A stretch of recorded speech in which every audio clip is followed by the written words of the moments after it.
the man of many talents and secrets, Mr. Krishnadev Yagnik. બધા એવું કહે છે કે કેડી સર બહુ ઓછું બોલે છે. સર કેમ આટલું ઓછું બોલો છો? આજે બધું જ બહાર કાઢી લઈશ આટલા વર્ષોનું.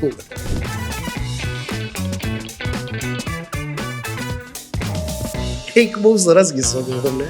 મને ક્યાંકથી ખબર પડી કે પંકજ કપૂર એક ફિલ્મ બનાવી છે, મોસમ. એવું કે ગમે તે રીતે આ ફિલ્મ તો હું પકડી જ લઈશ. આમાં હું મ્યુઝિક ડિરેક્ટર તરીકે મારું જ નામ આવશે. મોસમની નીચે એવું લખાયેલું હશે.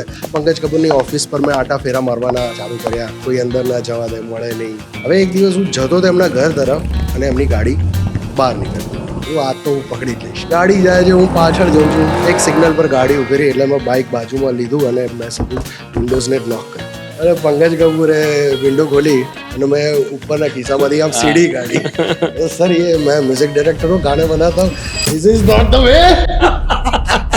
ગાંડપણ સર, આને ગાંડપણ કહેવાય. ડેસ્પરેશન એટલું હતું. સ્ટીવ જોબ્સનું એક બહુ મસ્ત કોટ છે, only the people who are crazy enough to think they can change the world are the once who really do it. એવું એક કે મુંબઈનું પ્રોડક્શન હાઉસ નહીં હોય જે મેં નોક નહીં કર્યું હોય. પણ અગેન નો, બિગ નો.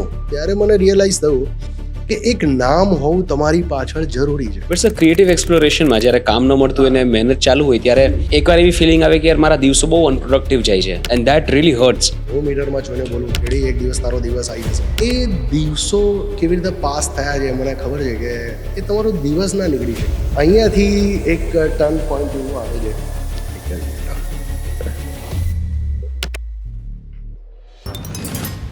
સર, આ 9 વર્ષ દરમિયાન ક્યારે પ્રેમ થયો કે નહીં? સ્ટ્રગલર સાથે કોણ પ્રેમ કરે? સ્ટ્રગલરને તો પ્રેમ થાય ને સર, એક તરફા પ્યાર તો થઈ શકે. ભાઈ આજુબાજુ બી તો હોવું જોઈએ, દૂર દરાજ સુધી. એટલો બધો દુકાળ હતો સર? કોઈ જ નહીં. You have that strong sense of why behind every project that you take up. કોઈ સમાજ સુધારકની મારે વાત નથી કરવી કે હું બધું બદલી નાખું. બસ મને ફિગર હું એમાં થઉં છું કે મારે આ ટાઈપનો કોન્સેપ્ટ, આવી રીતની વસ્તુ કંઈક બનાવી છે. બસ. What is very dear to you? I'm not saying the best, but which work is your dearest? રાડો. તમને શું લાગે છે? Vote is your assessment? કેમ રાડો ન ચાલી?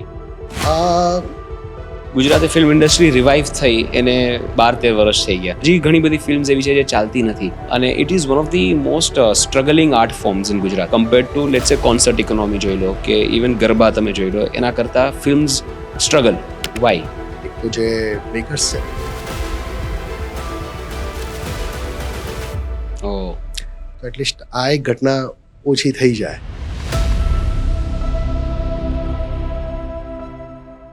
નમસ્કાર મિત્રો, સ્વાગત છે આજના ખૂબ જ ખાસ એપિસોડમાં. મિત્રો, there are filmmakers who tell stories and there are filmmakers who themselves are stories.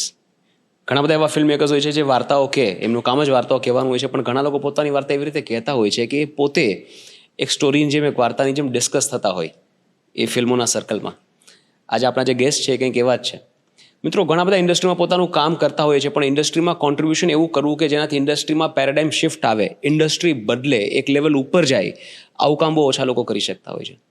મિત્રો, મેં પહેલાં પણ મારા પોડકાસ્ટમાં કહેલું છે કે જે લોકો લખી શકે એ લોકો માટે મને બહુ રિસ્પેક્ટ છે, કારણ કે જેટલું મહત્ત્વ સાયન્ટિસ્ટનું છે દુનિયામાં એટલું જ મહત્ત્વ લેખકોનું પણ છે. એ લોકો પણ પોતાના વિચારોની દુનિયામાં જઈને એવી વસ્તુઓ બનાવતા હોય અને આ જ લેખકો જ્યારે ફિલ્મ મેકર્સ બની જાય ત્યારે સોનામાં સુગંધ પડી જાય. ત્યારે આપણને મળે ક્લાસિક કલ્ટ ફિલ્મ્સ જેમ કે છેલ્લો દિવસ, પાથ બ્રેકિંગ ફિલ્મ્સ જેમ કે નાડીદોષ, અનકન્વેન્શનલ ફિલ્મ્સ જેમ કે રાડો, એમ્બિશિયસ ફિલ્મ્સ કે જેનાથી ઇન્ડસ્ટ્રી એક આખી અપલિફ્ટ થઈ જાય, વશ. આ બધા ફિલ્મોને જેમણે લખ્યા છે અને જેમણે ડિરેક્ટ કર્યા છે આજે આપણી સાથે ઉપસ્થિત છે. Ladies and gentleman, please join me in welcoming the talented, the versatile, the man of many talents and secrets, Mr. Krishnadev Yagnik. Sir, thank you so much for joining us. Thank you so much. Really appreciate. Thank you.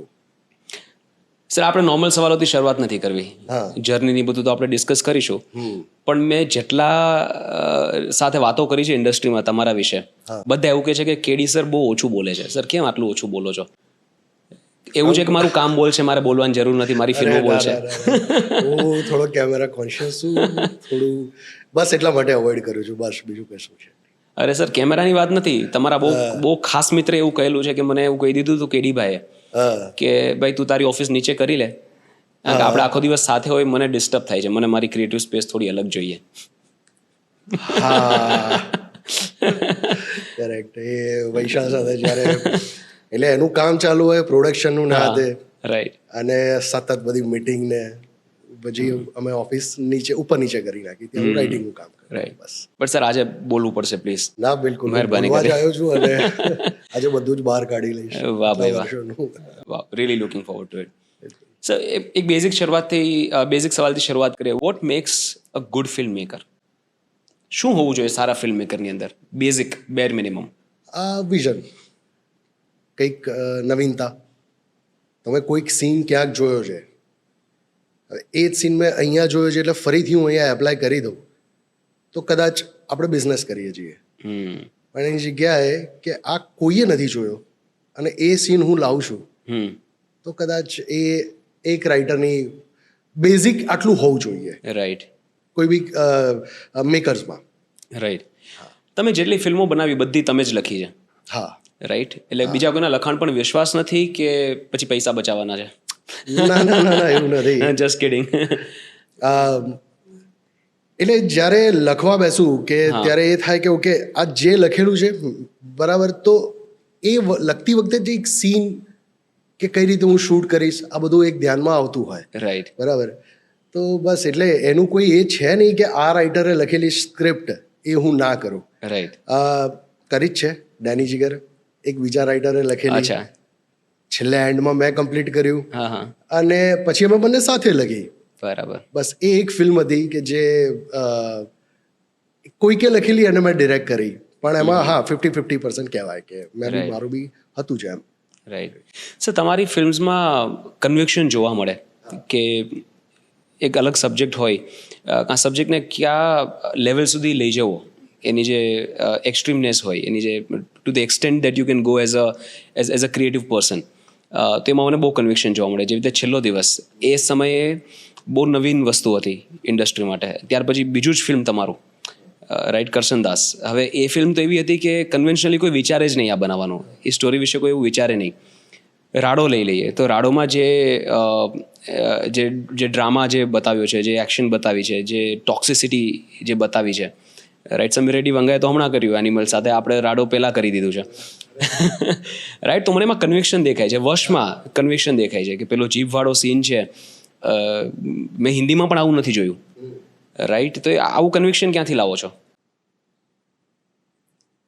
આ તો હવે આવી જાય છે આમાં ક્યાંથી લાવો છું. હું જ્યારે ફર્સ્ટ ડ્રાફ્ટ લખું ઓલમોસ્ટ ત્યારે જ કોન્ફિડન્સ એક આવી જતો હોય છે કે ઓકે આ કંઈક વર્કઆઉટ થશે, આ સીન મેં ક્યાંય નથી જોયો, કદાચ એવો સીન લખાયો છે. અચ્છા, સ્ટોરી લખવાની જ્યારે શરૂઆત કરું, તમે 20-25 પેજ લખો ત્યારે તમને એક અંદાજ હોય છે. સૌથી પહેલાં ક્લાઇમેક્સ તમે શોધો કે ફિલ્મનો મારો એન્ડ શું હશે. આ એન્ડ છે તો તમે શરૂઆત કરી શકશો. એન્ડ જ ખાલી એક મારે શોધવાનો હોય છે, પછી હું સ્ક્રિપ્ટ લખવાની શરૂઆત કરતો હોઉં. તો જો ક્લાઇમેક્સ મને મળી ગયો ત્યારથી આપણે લખવાનું જો શરૂઆત કર્યું. બીજી વસ્તુ કે જો એક ડ્રાફ્ટ લખ્યો એ જ વસ્તુને તમે 10 દિવસ રહી અને જો ફરીથી વાંચશો અને એમાંથી તમને એમ થશે કે 10માંથી મને 8 પેજ ગમ્યા છે, 2 પેજ નથી ગમ્યા, તો તમે કાઢી જ નાખવાના છો. પણ એ જો તમે એ 10 પેજ એ તમે વારંવાર વાંચ્યા કરશો, દર વખતે એટલું જ એક્સાઇટમેન્ટ રહેશે, તો ડન, તો તમે કન્વિન્સ થઈ જ જશો કે ના આ બહુ પ્રોપર લખાયું છે. Right. But I strongly believe when it comes to creation, conviction is everything. તમને તમારા પોતાના વિઝન પર કન્વિક્શન ન હોય તો હું માનું છું ક્રિએટ જ ન કરવું જોઈએ. એટલે એની તો લિમિટ હોવી જ ન જોઈએ. અને that's why I really like Sandeep Reddy Vanga. એમનું જે કન્વિક્શન છે બંને ફિલ્મ્સમાં, કે એમને એવું વિચાર્યું કે ઓડિયન્સ એક્સેપ્ટ કરશે આ ટાઈપનું બીજીએમ, આ ટાઈપના સીન્સ, ડાયલોગ્સ આપણે જોયા નથી, and he delivered and people accepted. Sir, મારે તમારી લખાણની પ્રોસેસને થોડી જાણવી છે. જેવી રીતે તમે બહુ ઇન્ટરેસ્ટિંગલી કહ્યું કે હું પહેલાં એન્ડ શોધું છું, અગર મને સારો ક્લાઇમેક્સ મળી જાય then I go in the search of a great beginning and then the great play. So what is your actual process? હવે ફિલ્મ બાય ફિલ્મ થોડી અલગ હોય છે.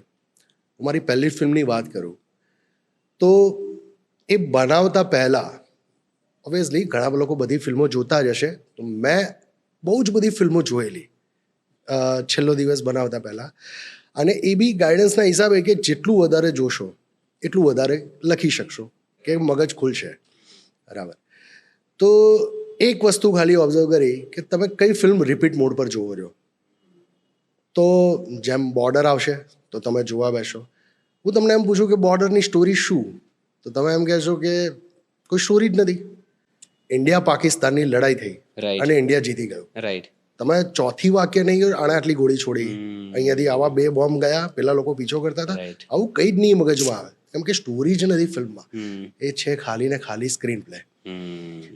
તો ત્યારથી મેં એક વસ્તુ ડિસાઇડ કરેલી કે હું ખાલી સ્ક્રીન પ્લે બેઝ સ્ટોરી લખીશ, જે મારી પહેલી ફિલ્મ હશે જેમાં કોઈ સ્ટોરી જ નહીં. કોઈ સ્ટોરી નથી ઇન અ વે. યા હા, રાઈટ તો અત્યારે તમે છેલ્લો દિવસની વાર્તા બી કોઈને કહેવા જશો તો તમે એક જ વાત કહેશો કે 1 વર્ષની કોલેજ ટાઈમની જર્ની બતાવી છે. આને આવી રીતે હેરાન કર્યો, આણે આની ગર્લફ્રેન્ડને લઈ લીધી, આવી કશી જ વાત નહીં આવે મગજ. તો બસ મારે ખાલી સીન એન્ગેજિંગ કરવાના હતા, એટલા માટે છેલ્લો દિવસ એ રીતની મેં ક્રિએટ કરવાનો ટ્રાય કર્યો કે એટલીસ્ટ ફિલ્મ લોકો રિપીટ મોડ પર જોવે. સેમ નાડીદોષમાં બી એ જ રીતે મને એક થયું કે બહુ મોટી હેવી સ્ટોરી નથી રાખવી, સીન એન્ગેજિંગ, સ્ક્રીન પ્લે એવા રીતના લખું કે લોકોને એક જ સીન ભલે વારે રિપીટ મોડ પર આવે ને તો બી જોવાનું મન થાય. આ વસ્તુ રાડોમાં બી થોડી કરવાની ટ્રાય કરેલો, પણ એમાં અલગ રીતે કે હું એન્ગેજિંગ બનાવી દઉં બધું સીન, કે ઓડિયન્સને વિચારવાનો ટાઈમ ના આપું. એક સેકન્ડ આપણે ના આપીએ કે આના પછી તરત જ સીન બદલાઈ જાય, કેમેરો એકદમ મૂવમેન્ટ, તો તમે ઓલરેડી પબ્લિકને અંદર ઘુસાડી જ રહ્યા છો. તો બસ આ એક બેઝ પ્રોસેસ હતી કોઈ બી ફિલ્મ લખવાની. ને આજની તારીખમાં હું એ જ બિલીવ કરું છું કે વાર્તા હું તમને કહેવા બેસું તો હું 10 સેકન્ડમાં તમને કોઈ બી મારી ફિલ્મની જે મેં બનાવેલી છે પાસ્ટમાં, કે હવે હું જે બનાવવાનો છું એ હું 10 થી 15 સેકન્ડમાં હું કહી નાખીશ, બરાબર. પણ જો તમને કદાચ એ વાર્તામાં મજા આવે ના આવે, પણ જ્યારે હું સ્ક્રીન પ્લે કહીશ તો ઓફકોર્સ એ મજા આવવાનો જ છે. તો બસ આ એક સિમ્પલ પ્રોસેસ રાખી છે જે પહેલી ફિલ્મથી અત્યાર સુધી બી હું ફોલો, અને આગળ બી આ જ ફોલો કરવાની છે મારે. Very interesting. When I look back, એવી જેટલી ફિલ્મો કે જે રિપીટેડલી આપણે જોતા હોય એ બધામાં આ જ છે બધામાં કે સ્ક્રીન પ્લે એટલો બધો પાવરફુલ હોય that you are looking forward to the next scene. તમને ખબર છે કે હવે આ જ થવાનું છે, but you are looking forward to that scene, right. અમુક એવી ફિલ્મ્સ જે હું રિપીટ મોડ પર એન નંબર ઓફ ટાઈમ્સ જોઈ શકું. DDL છે, સરફરોશ તમે જોઈ શકો, ZNMD એ તમે જોઈ શકો ગમે એટલી વાર. Again it's all screenplay, beautifully લખેલી છે ઝોયા અખ્તરે. વેરી ટ્રુ યાર. Great. So what is your why? જ્યારે કોઈ ફિલ્મ મેકર કોઈ સ્ટોરી લઈને નક્કી કરે કે મારે આના પર ફિલ્મ બનાવી છે, આ વાર્તા કેવી છે, એની પાછળ એક કારણ હોય કે મારે આ વાર્તા શું કામ કેવી છે, why do I want to make this film? So do you have that strong sense of why behind every project that you take up? હું યાર બહુ જલ્દી એક્સાઇટ થઈ છું આ બધી બાબતમાં, કે એક કોન્સેપ્ટ આવ્યો ને તો મારે બહુ જલ્દી એને બનાવી દેવું હોય છે, કે તરત લખવા બેસી જાઉં, કેમ ક્રેક નથી થતું, પણ એ ગમે તેમ કરીને કે પણ આ ફિલ્મ મારે કરવી છે ખરી. હવે એમાં કોઈક ફિલ્મ મારે ફ્લોર પર લઈ જતા થોડી વાર બી લાગી જાય, કોઈક તરત જતી રહે, પણ એ સબ્જેક્ટ મારે લોકોને કહી દેવો હોય છે કે યાર હું કેટલી જલ્દી આ ફિલ્મને બનાવું, કેટલું જલ્દી રિલીઝ કરું અને લોકો આ ફિલ્મ જોવે. કેમ કે મારે કેવું છે, પાછળનું કોઈ લોજિક છે નહીં, બીજી કોઈ સમાજ સુધારકની મારે વાત નથી કરવી કે હું બધું બદલી નાખું, બરાબર. બસ મને એક શું કહેવાય ટ્રિગર હું એમાં થઉં છું કે મારે આ ટાઈપનો કોન્સેપ્ટ, આવી રીતની વસ્તુ કંઈક બનાવી છે બસ. તો જે વાર્તા તમને એક્સાઇટ કરે એ તમને બનાવવાની ઈચ્છા થાય, અને વધારે એક્સાઇટ થઈ જાવ તેમ થાય કે આને જલ્દી બનાવી નાખવું, જલ્દી લોકો સુધી પહોંચાડો સ્ટોરીમાં. અરે વાહ. રાઈટ. સો તમારા બધા કામમાં આમ તો આવો સવાલ પૂછાય નહીં. આઈ સ્ટોપ્ડ આસ્કિંગ એબ્સોલ્યુટ ક્વેશ્ચન્સ કે એક્ઝેક્ટલી તમને કઈ વસ્તુ સૌથી વધારે ગમે છે, પણ તમારા અત્યાર સુધીના બધા કામમાં what is very dear to you? I am not saying the best, but which work is your dearest, કે એની સાથે થોડીક અલગ ફિલિંગ્સ જોડાયેલી હોય? રાડો. અચ્છા, કેમ સર? મેં મારા જીવનના લગભગ 3-1 વર્ષ આપેલા સ્ક્રિપ્ટ લખવા માટે.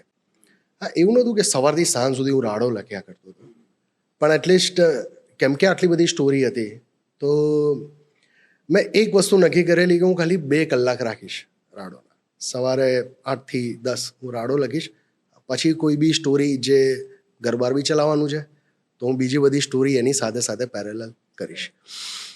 તો એમ કરતાં મેં લગભગ ખાસો એવો ટાઈમ આપેલો, કેમ કે એક આટાગુટીવાળી ફિલ્મ હતી.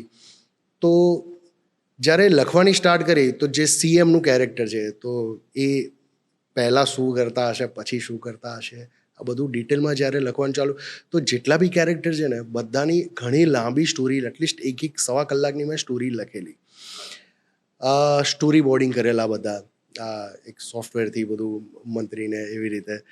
પણ એ બધી જર્નીમાં થોડો ટાઈમ, અને એના માટે હું એટલો બધો અટેચ થઈ ગયેલો એ ફિલ્મ માટે. બીજી વસ્તુ, ફિલ્મ બહુ જ મોંઘી હતી મેકિંગમાં, બરાબર.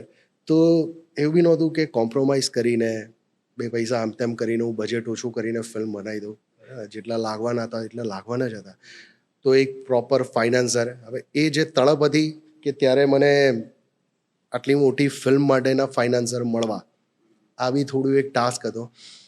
છેલ્લે હિંમતવાન લોકો મળ્યા અને ફિલ્મ એક્ઝિક્યુટ થઈ. બસ એટલે એ ફિલ્મ સાથે સૌથી વધારે વાર હું રહ્યો છું. એટલે રાડો એક સૌથી નજીક છે મારી. Right. But it didn't deliver the success that you workout ના થઈ એ. હા, એનો એક અફસોસ રહ્યો. પણ ઠીક છે, હવે બધી ફિલ્મોનું એક નસીબ હોય છે. એ એક્સેપ્ટ કરતાં બી મને 1-1.5 મહિનો થઈ ગયેલો કે કેમ ઓડિયન્સને નહીં ગમી હોય, મેં ક્યાં ભૂલ કરી. તો જેટલા લોકો થિયેટરની બહાર જુએ છે આવીને, તે લોકો કહે છે કે યાર બહુ મજા આવી ગઈ અમને. અને બહુ એકાદ લોક મને ખાલી એ મળ્યો કે યાર તોડફોડ બહુ છે, આ એક નેગેટિવ પોઈન્ટ કહેવાવાળું. બાકી તો ઓલમોસ્ટ જેટલા લોકો હતા બધાને કંઈક તો, બાકી તો મોઢા ઉપર કહેવાવાળા મારા ફ્રેન્ડ્સ ઘણા છે કે ના યાર તે બહુ વાહિયાત કામ કર્યું છે, મજા નથી આવી તારા કામ. એવા ફ્રેન્ડ્સ, હા, એવા ફ્રેન્ડ્સ છે. તો એ લોકો મોઢે કહી દે છે. પણ આ ફિલ્મમાં ખરેખર આના માટે એક થઈ ગયેલું. હવે એનું રીઝન તો હજી સુધી મને નથી ખબર પડી. તમને શું લાગે, વોટ ઇઝ યોર અસેસમેન્ટ, કેમ રાડો ન ચાલી? 2 વસ્તુ. એક જે મને મોટી દેખાઈ રહી છે, કદાચ નામ સિલેક્શનમાં મેં ભૂલ કરી હોય. રાડો તો ગુજરાતી હું હોર્ડિંગ નહોતા લગાવી શક્યો. નામ થોડું એક કદાચ પબ્લિકના મનમાં હશે નહીં હોય કે યાર રિલેટ કરી શક્યા હોય, તો મારે કદાચ રાડો નામની જગ્યાએ કંઈક XYZ નામ રાખ્યું હોત તો કદાચ આ એક મને પોઈન્ટ એક લાગે છે. બીજું, મને એડલ્ટ સર્ટિફિકેટ મળેલું, ત્યારે ફિલ્મમાં કદાચ એવું કંઈ હતું નહીં. ફિલ્મ નોર્મલ હતી, રાઈટ. માથા બાથા કોઈને કાપી નહોતા નાખ્યા, એવું કશું હતું નહીં. સ્ટીલ એડલ્ટ સર્ટિફિકેટ મળેલું. હવે રિલીઝના અમુક દિવસ પહેલાં જ સેન્સર ને બધું હાથમાં આવ્યું, તો ઘણી ફેમિલી ઓડિયન્સ ત્યારે કપાઈ ગઈ. અને એક છેલ્લું બહુ માઇનર કહેવાય પણ હતું ખરું આ પાછું, કે જ્યારે ફ્રાઈડે ફિલ્મ રિલીઝ થઈ અને સેટરડે સન્ડે પુષ્કળ વરસાદ આવી ગયો હતો. એટલે અને 2 દિવસ સળંગ રહ્યો. રાઈટ. હવે એક જે હવા તરત કદાચ નીકળી ગઈ હશે કે શું, સેકન્ડ વીકમાં ફરીથી થોડી લિફ્ટ થયેલી, પણ એ આખો 15-20 દિવસ એટલો વરસાદનું થોડું એ થઈ ગયું. ખબર નહીં, કદાચ બધા એરિયામાં હશે નહીં હોય, પણ હું આનું બહાનું ના કાઢી શકું કે વરસાદ ફિલ્મ નથી ચાલી, એ ફેક્ટ છે. અને રીઝન તો હજી હું બી નથી જાણી શક્યો. તો મારા કરેલા કામમાં રાડો સૌથી વધારે બેસ્ટ છે. હા, અને મને બી ગમે છે. Right. Sir, how do you C failure? મતલબ ફેલિયર તમને પર્સનલી એફેક્ટ કરે કે એને ક્લિનિકલી જોવો છો? શું કામ થયું અને let's move on, let's improve? હા, અઠવાડિયું જેટલી અસર રહે. કેમ કે બધી ફિલ્મોમાં મહેનત તો પુષ્કળ કરીએ છીએ, ચાહે કોઈ બી ફિલ્મ હોય. એવું નથી કે મેં રાડોમાં વધારે મહેનત કરી હોય અને છેલ્લો દિવસમાં ઓછી મહેનત કરી હોય. ના, એવું જરાય નથી. બધી ફિલ્મમાં એક સરખી મહેનત, એટલું જ પ્રી પ્રોડક્શનમાં ધ્યાન આપવું કે શૂટ પર કે પોસ્ટ પ્રોડક્શન, કોઈ બી વસ્તુ બધી મારા હાથ નીચેથી જ ગઈ હોય. ઇન્ક્લુડિંગ પોસ્ટર બી ધારો કે થાય તો બી મને ખ્યાલ હોય કે કંઈક આવી રીતે જેના કરવાનું જે થર્ડ પાર્ટી છે. મને પોસ્ટર ડિઝાઇન કરતા નથી આવડતું, પણ એટલીસ્ટ મારી પાસે 10-15 ઓપ્શન કંઈક આવે, કંઈક વ્યવસ્થિત મને લાગે કે હા આ જ કરવા જેવું છે. નથી આવતા, હા પહેલા ઓપ્શનમાં મને ઓકે લાગે તો ડન છે, પણ ધારો કે નથી આવતા તો હું ઓપ્શન મંગાયા કરું. હું ટ્રાય કરું કે હું સૌથી જે આટલી મારી પાસે જેટલા સોર્સ છે એમાં હું સૌથી સારામાં સારું ડિલિવર કરું. અને પછી જ્યારે ફિલ્મ ના ચાલે ત્યારે એક પેન તો થતું જ હોય છે કે યાર શું કંઈક તો કચાશ કરી નાખેલી, કાં તો હું ઓડિયન્સને નહીં ઓળખી શક્યો કે મેં વાહિયાત ફિલ્મ બનાવી છે, કાં તો હવે ટેસ્ટ જતો રહ્યો છે મારો ઓડિયન્સને ઓળખવાનો. હવે 10 જાતના તમને સવાલ થાય. હા, ડાઉટ તો થાય, પણ ઠીક છે. હવે એ જ જોવાનું છે કે આગળ હું આમાં ધારો કે આ ભૂલ કરી, જો ઓડિયન્સ સાથે બી બેસીને તો ફિલ્મ જોતો હોઉં છું, તો કયા ફિલ્મ મેં એક્સપેક્ટ કર્યું હોય કે અહીંયા તાળીઓ પડશે, તો કદાચ ત્યાં તાળી પડે બી અથવા તો ના, અને મારી અનએક્સપેક્ટેડ જગ્યાએ ત્યાં તાળીઓ પડે, તો મને પાછો સવાલ થાય કે અહીંયા કેમ આવી રીતે તાળીઓ પડે છે, એવું તો શું લખી નાખ્યું છે, પણ થઈ જાય છે. તો છેલ્લે પછી હું એનાલિસિસ કરું અને નેક્સ્ટ પિક્ચરમાં જો પાસ્ટમાં કંઈક કરેલી ભૂલ હોય તો એ સુધારી લઈએ, રાઈટ. લખવાથી માંડીને બધી જગ્યાએ. એટલે પછી આગળ વધીએ, કેમ કે લાઈફ છે, રોકાવાની તો છે નહીં. રાઈટ. એક કરેલી ભૂલ બીજામાં કદાચ ચેન્જ થઈ શકે એમ. રાઈટ. ઘણીવાર એવું પણ બનતું હોય છે કે ઓડિયન્સ કદાચ એટલી ઇવોલ્વડ ન હોય જ્યારે એ ફિલ્મ રિલીઝ થઈ હોય. ઘણી બધી એવી ફિલ્મો છે જ્યારે રિલીઝ થઈ હોય ત્યારે ન ચાલી હોય, પણ ત્યાર પછી ક્લાસિક લેવલ પર લોકો એને એક્સેપ્ટ કરેલું અને સેલિબ્રેટ કરતા હોય. Andaz Apna Apna is one of those films. Mera Naam Joker જ્યારે રિલીઝ થઈ ત્યારે નહોતી ચાલી. જબ હેરી મેટ સેજલ, ઇમ્તિયાઝ અલીની ફિલ્મ, જ્યારે હું થિયેટરમાં જોવા ગયો તો મને નહોતી ગમી, પણ અત્યારે હું ગમે ત્યારે જોઈ શકું છું. એ ફિલ્મ સ્ક્રીન પ્લે સુપર, બહુ મસ્ત લખેલો છે. પ્રોબેબલી કદાચ ઓડિયન્સ એટલી ઇવોલ્વ ન હોય એ પણ એક શક્યતા છે. પોસિબિલિટી. પણ as a great film maker it's also, એટલે આ મારું માનવું છે કે whenever you are a creator and you produce or you create something of quality, it's also your responsibility to evolve the audience with you. ઓડિયન્સનું પણ થોડું એક લેવલ વધે, એ પણ એક રિસ્પોન્સિબિલિટી હોય છે. બિલકુલ. આમાં છે ને કોઈ એક્સક્યુઝ નથી હોતા કે આવું ના થયું, તેવું ના થયું. ફ્લોપ છે, માની લો. હા, એન્ડ મૂવ ઓન. હા, રાઈટ. બિલકુલ. રાઈટ. કદાચ અત્યારે રાડો બનાવવાની આવે ફરીથી, તો vote would you do differently? હું નામ ચેન્જ કરી નાખું પહેલા. થોડા કાચ ઓછા તોડું.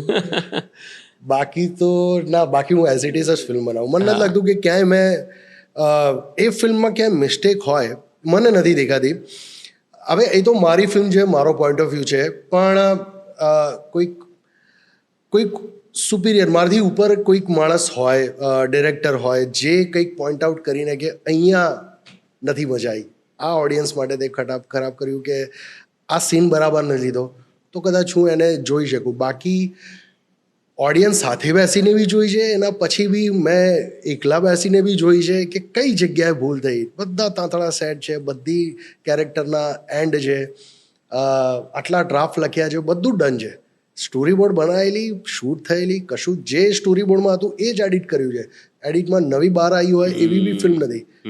ત્રીજી જ વસ્તુ બહાર નીકળી હોય, હું કંઈક બનાવવા ગયો હું ને, પણ ઠીક છે, નથી ચાલી. So let me try and clarify one doubt that you have. નામ, જ્યારે મેં પહેલી વાર રાડો નામ જોયું ને, આઈ લવડ ઇટ. અચ્છા. હા, અને બહુ વ્યવસ્થિત રીતે સબ્જેક્ટ સાથે નામ સેટ થાય છે ને. આઈ વોઝ સો હેપી કે કોઈ યાર આટલું બોલ્ડલી નામ આવું રાખ્યું. તો that is definitely not the reason according to me. એટલે જો તમારો ડાઉટ એનાથી ક્લિયર, ઇફ ઇટ હેલ્પ્સ, કે નામ તો બહુ પરફેક્ટ હતું. It's a brilliantly made film. Probably audience જેમ જેમ જોશે એમ અપ્રિશિએટ કરતા. અમુક ફિલ્મો કેવી હોય કે એવરી ટાઈમ યુ વોચ એક તમને નવું લેયર એ ફિલ્મનું ખબર પડે. તમાશા ફોર દેટ મેટર, રાઈટ, કોઈને નહોતી ગમે જ્યારે રિલીઝ થઈ. બહુ સિલેક્ટેડ લોકો કે જેની પોતાની લાઈફ એ કેરેક્ટર જેવી હતી ને, એ લોકો જ રિલેટ કરી શકતા હતા, બાકી કોઈને નહોતું ગમતું. પણ હવે after Covid, when people so tough faces in the lives, and જ્યારે લોકોને રિયલાઇઝ થયું કે યાર મારું પેશન તો આ તું 10 વર્ષથી આ કરું છું, ત્યારે બધા રિલેટ કરતા શરૂ થયા અને લોકોને ગમવા માંડી. એટલે લેયર ધીરે ધીરે લોકો સમજતા થાય. સર, હવે તમારી જર્ની પર આવીએ. કેવી રીતે અમને Krishnadev Yagnik the film maker મળ્યા?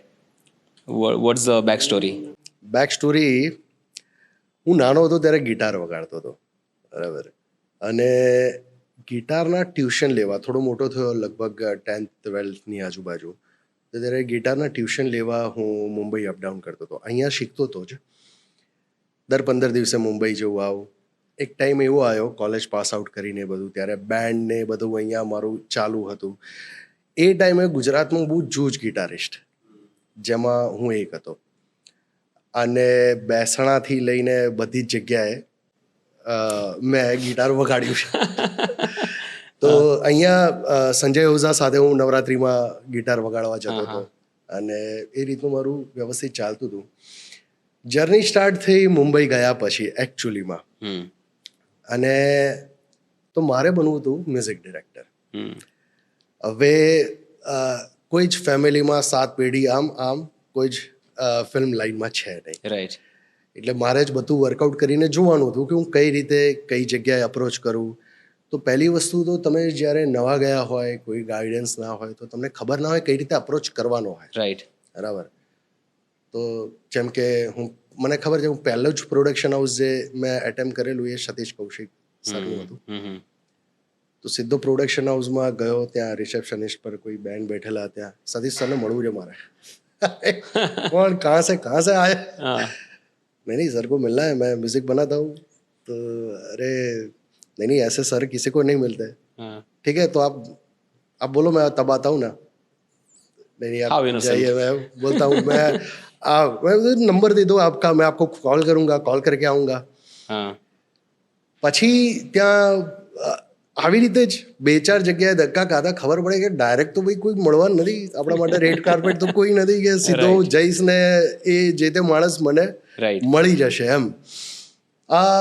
એજ બી મારી એવી હતી, 22-23 વર્ષે, હા 22 વર્ષે હું મુંબઈ ગયેલો. એટલે એ એજમાં તો એકચ્યુઅલીમાં ખબર ના હોય Right. કે અપ્રોચ કઈ રીતે કરાય. મને વાતચીત કરવાની સાથે સેન્સ નહોતી લોકો સાથે, કે આ લેવલના માણસને મળવા માટે તમારે સીધા ડાયરેક્ટ ના જવાય, તમારે એક વાયા એક ચેન હોય, ત્યાંથી તમે જાઓ. અને 22 વર્ષના છોકરાને કોણ મળશે, આવી સમજ બી નહોતી. મને એમ હતું કે ના, મન તો મળી જશે. બરાબર. હવે એ જે છે ને કે એકચ્યુઅલી તમે પ્રેક્ટિકલ જાઓ ફ્લોર પર, ત્યારે તમને બધી એક ખ્યાલ આવે. બસ એમ કરતા લગભગ 4 વર્ષ નીકળી ગયા. ત્યાં એ જ જર્ની દરમિયાન એવું એક કે મુંબઈનું પ્રોડક્શન હાઉસ નહીં હોય જે મેં નોક નહીં કર્યું હોય. બધા જ પ્રોડક્શન હાઉસ, બધી જ જગ્યાએ મારી એક મ્યુઝિકની સીડી લઈને હું ફરતો હતો કે મેં આ મ્યુઝિક બનાવ્યું છે સર, એકવાર સાંભળી લો, મ્યુઝિક બનાવ્યું છે. તો એ લોકો કોઈ મને કે અભી નહીં, અભી 6 મહિને बाद हमारा प्रोजेक्ट शुरू होने वाला है. Done sir. 6 મહિના ત્યાં સુધી હું હેરાન ના કરું, કોઈને ચોંટી નહોતો પડતો. બરાબર. હું માર્ચમાં ગયું કે 6 મહિના પછી, હા ડન, 6 મહિના પછી હું એ લોકોની પાસે તરત પહોંચી જાઉં. નહીં અભી ઓર 2 મહિને बाद, હા તો 2 મહિના પછી જાઉં, પણ વચ્ચે પછી ફરીથી કોઈને હેરાન ના કરું. તો કોઈ બી પ્રોડક્શન હાઉસ મેં ત્યારે બાકી નહોતું રાખ્યું. એમાં એક રિયલાઇઝ થયું કે એક અનિલ શર્માને ત્યાં હું ગયેલો કામ લેવા માટે, ગદર ને બધું. બરાબર. તો મને ખબર હતી ના જ સાંભળવાની છે, પણ કેડી અટેમ્પ કરી લે, કદાચ હા પડી જાય. બરાબર. બસ આ એક માઇન્ડમાં હતું. તો ગયો અનિલ શર્માને ત્યાં, તો એમનો એક આસિસ્ટન્ટ બેઠેલા ત્યાં. तो कि सर मैं गाने बनाता हूँ. अच्छा किसके साथ बनाता है? नहीं सर मेरे खुद के गाने हैं, मैंने बनाए.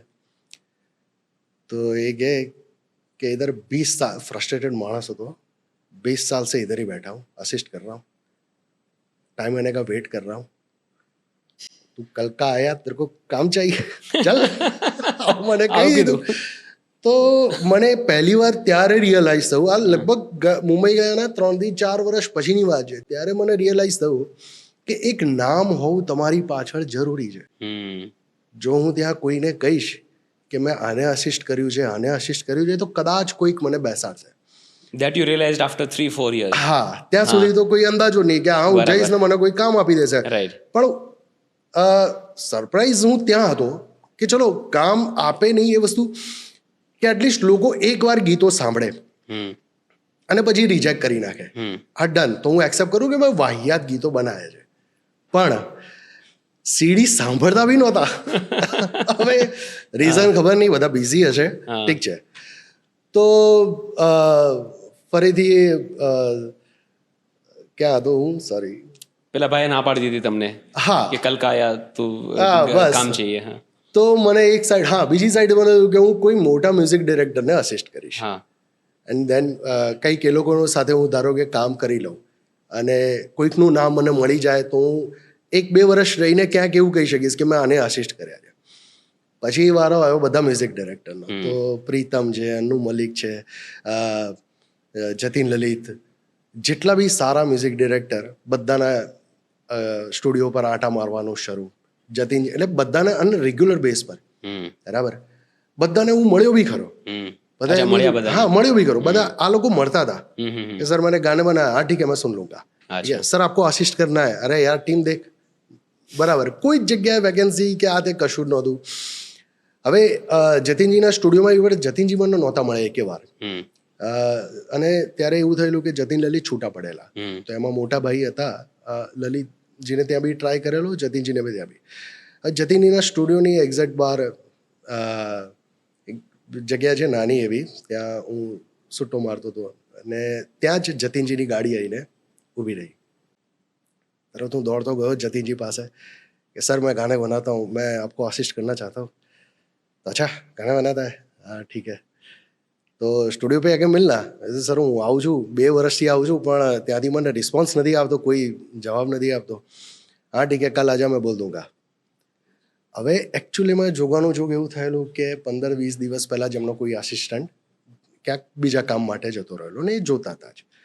અને મેં એમને કીધું કે આટલા વર્ષનો એક્સપિરિયન્સ છે, હું ગિટાર વગાડું છું, છેલ્લા લગભગ 15 વર્ષથી હું ગિટાર વગાડું છું અને સારું એવું પ્રોગ્રામિંગ આ તે બધું કરી લઈશું એમ.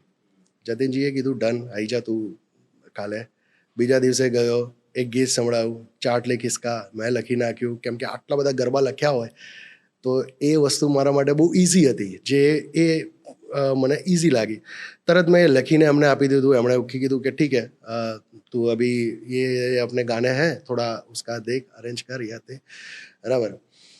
આના પછી 2.5 વર્ષ હું એમની જગ્યાએ એમની સાથે રહ્યો બરાબર. અને ત્યાંથી એકચ્યુઅલીમાં જે જર્ની સ્ટાર્ટ થઈ, બિહેવિયર મારું સુધર્યું જતીન સરના કારણે.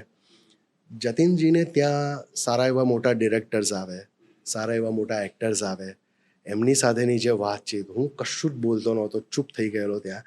પણ એ ખાલી જે કન્વર્સેશન સાંભળવામાં જ ખાસું એવું મને આઈડિયા આવવા લાગેલો. એક જ રૂમ હતો એમનો, જેમાં અમે બધા જ બેસતા હતા.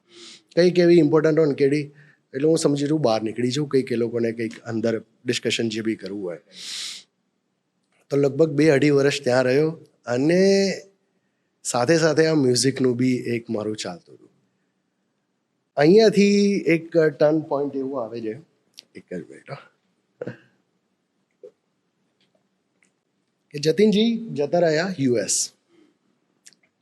અમુક ટાઈમ પછી એક ફિલ્મ અમે સાથે કરી, એમાં હું, સોનુ નિગમ, શાન, આ બધાને જ મળ્યો, સાથે અમે કર્યું ને એ બધું. જતીનજી 2-2.5 વર્ષ પછી મુંબઈ જતા રહ્યા. એન્ડ દેન ફરીથી મેં કીધું કે હવે એટલીસ્ટ મારી પાસે 2.5 વર્ષનો આનો એક્સપિરિયન્સ છે, જેમાં મેં અરેન્જમેન્ટ, પ્રોગ્રામિંગ આ તે બધું કર્યું છે, અને હવે કંઈક મને એક ફિલ્મ મળશે. થયું બી એવું, હું બધે જ ફરતો હતો ત્યાં મેં જતીન જગા અસિસ્ટન્ટ હું મિલના ચાહતા હું આમ કરીને ઘૂસી જાઉં. અને હવે મને લોકો એન્ટરટેન કરતા હતા, કેમ કે હું એક મોટું નામ લઈને ગયેલો. કામ આપ્યું મેં, એક સીડી આપી મારી એક જગ્યાએ, અને ત્યાં BR ચોપડાના સ્ટુડિયો પર એક રાજનભાઈ કરીને છે, મેં એમને ક્યાં મારું કામ બતાવ્યું. રાજનભાઈએ કીધું કે હમણાં અડધો કલાકમાં એક પ્રોડ્યુસર આવી રહ્યા છે, નવા પ્રોડ્યુસર છે, નવી ફિલ્મ શરૂ કરવાના છે, ડિરેક્ટર એક છે વ્યવસ્થિત જૂના, અને હું તારી મીટિંગ કરાવી દઉં. હવે રાજનભાઈ સાથે મારે વર્ષોથી એક રિલેશન હતા, એટલે આમ જ સ્ટ્રગલમાં જ અમે મળેલા. તો એ ડિરેક્ટર આવ્યા, એમણે કીધું કે ઠીક છે આપણે સાંભળીએ, તું શું, એને ગિટાર હતું જ મારી સાથે, कि मैं सिचुएशन देता हूँ, अगर तेरे पास गाने हैं तो तू थोड़ा टाइम में देता हूँ, तू बना के लेके आ. પ્રોડ્યુસરને એટલા માટે ઈચ્છા હતી કેમ કે પ્રોડ્યુસરને બજેટ કંઈક હશે, એમાં લિમિટેશન. હવે મને જ્યારે પૂછ્યું તો મેં કીધું કે સર ₹100 આપજો પણ મને ફિલ્મ આપો. આ બરાબર, મારે કશું જ નથી લેવું, તમે જે આપશો એ બંધ કવરમાં હું લઈ લઈશ. તો પ્રોડ્યુસરને બી રાજી થઈ ગયા કે ઓકે, જો આનું કામ સારું હોય તો આને આપણે લઈ લઈશું. તો મને એમણે કીધું કે બતાય તું આ સિચ્યુએશન. ત્યારે મને ડિરેક્ટરે, એટલે મને એમણે જે 6 ગીતોની સિચ્યુએશન આપી, 6માંથી મેં કીધું કે સર આ 4ની સિચ્યુએશનના ગીત અત્યારે મારી પાસે રેડી છે. હવે જેમ કે લગ્નનું ગીત તો હું બનાવીને રેડી રાખતો હતો ત્યારે, બરાબર, કે ઓકે રોમાન્ટિક સોંગ, તો રોમાન્ટિક સોંગ મારી પાસે 10 સોંગ તો પડ્યા હોય. અચ્છા, તો તમે એ હું, લખેલા? હા, ના લખેલા નહીં, ખાલી કમ્પોઝ કરેલા. લાલા લાલા કરીને હું સંભળાવી દઉં, મને લિરિક્સ લખતા ને એ બધું નહોતું આવડતું. બરાબર, હા હા. તો એ જે તે કમ્પોઝિશનના અમુક સોંગ, કે એક સેડ સોંગ મારી પાસે 2-3 હોય, 2-3 આવા સોંગ હોય, ફન લવિંગ વાળા સોંગ હોય, પોપ સોંગ હોય. તો આવી રીતે કરી અને મેં 20 સોંગની, મારી 20-22 સોંગની બેંક રાખેલી. બરાબર, કે મારે જ્યારે બી કોઈ પૂછે તો હું રેડી છું. તો હવે આમાં થયું બી એવું કે એમણે મને પૂછ્યું કે આ સોંગ છે, તો 4 સોંગની સિચ્યુએશન એમણે મારી સેટ થતી હતી, મેં એમને સંભળાયા. ઇમિડિયેટ 4 સોંગ લોક થઈ ગયા. અરે વાહ, કે આ સોંગ લોક, બાકીના 2 સોંગ રહ્યા એ આપણે પછી કરીશું, આનું આપણે રેકોર્ડિંગ ચાલુ કરીએ. કીધું કે ડન. ક્યાં સિંગર? તો પેલા એ કીધું કે इसमें सुनिधि चौहान को, इसमें ये. તો બાકીના 2ના તો નામ નથી ખબર, પણ સુનિધિનું નામ સાંભળીને હું ટ્રિગર થયું, યાર સુનિધિ ચૌહાણ આવું સોંગ ગાશે. બરાબર, પહેલી ફિલ્મ. અચ્છા, હવે એવી મારી પૂછવાની હિંમત નથી કોણ સ્ટાર કાસ્ટ, હા બરાબર. મેં કીધું સવાલ કશું નથી પૂછ્યો, તમે આપો કામ આપો બસ. જે વાસે બસ. હા મેં ત્યારે વાત કરી કે સર સુનિધિ ચૌહાણ પાસે જો આપણે ગીત ગવડાવવું હોય તો મને થોડું રફ પ્રોગ્રામિંગ હું રેડી અને સ્ક્રેચ લઈને આવું કોઈ ડમી સિંગર પાસે, હમ થોડો ઘણો ખર્ચો થશે, મને આપો, હું અમદાવાદ કરાવી લઈશ સસ્તામાં. હમ એમણે મને એક લમસમ અમાઉન્ટ 50-55 હજાર કંઈક આપ્યા હમ કે આટલામાં 4 સોંગ ડબિંગ કરાવી દે. અમદાવાદ આવ્યો, અહીંયા સ્ટુડિયો, કેમ કે ત્યાં મુંબઈના બધા આર્ટિસ્ટ કંઈક અલગ ચાર્જ એ લોકોના થતા હોય, અહીંયા બધા સર્કલમાં હતા. તો એક લમસમ બજેટમાં મેં 4 સોંગના ડમીને આ તે બધું રેડી કર્યું. હું મુંબઈ ગયો. સોંગ ડિલિવરી જ્યારે કરવાની હતી, સુનિધિને સોંગ મોકલી દીધું. એ ડિરેક્ટર જ અમારા કરતા હતા, મારો કંઈ ડાયરેક્ટ કોઈ જગ્યાએ સોર્સ હતો નહીં.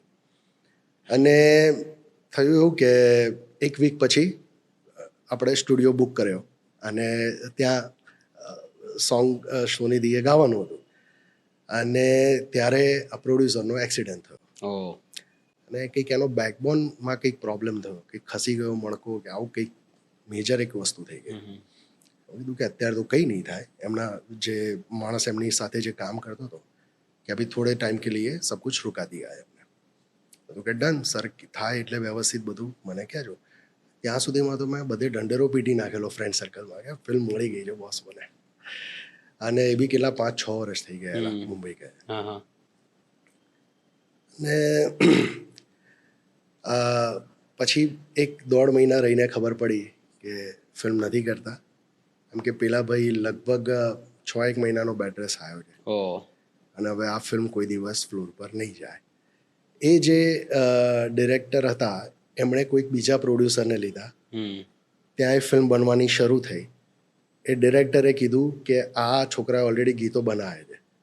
પ્રોડ્યુસરે કીધું કે ના, મ્યુઝિક ડિરેક્ટર હું સિલેક્ટ કરીશ. ઓહ એન્ડ એ આખી ફિલ્મ ગઈ થર્ડ પાર્ટી પાસે.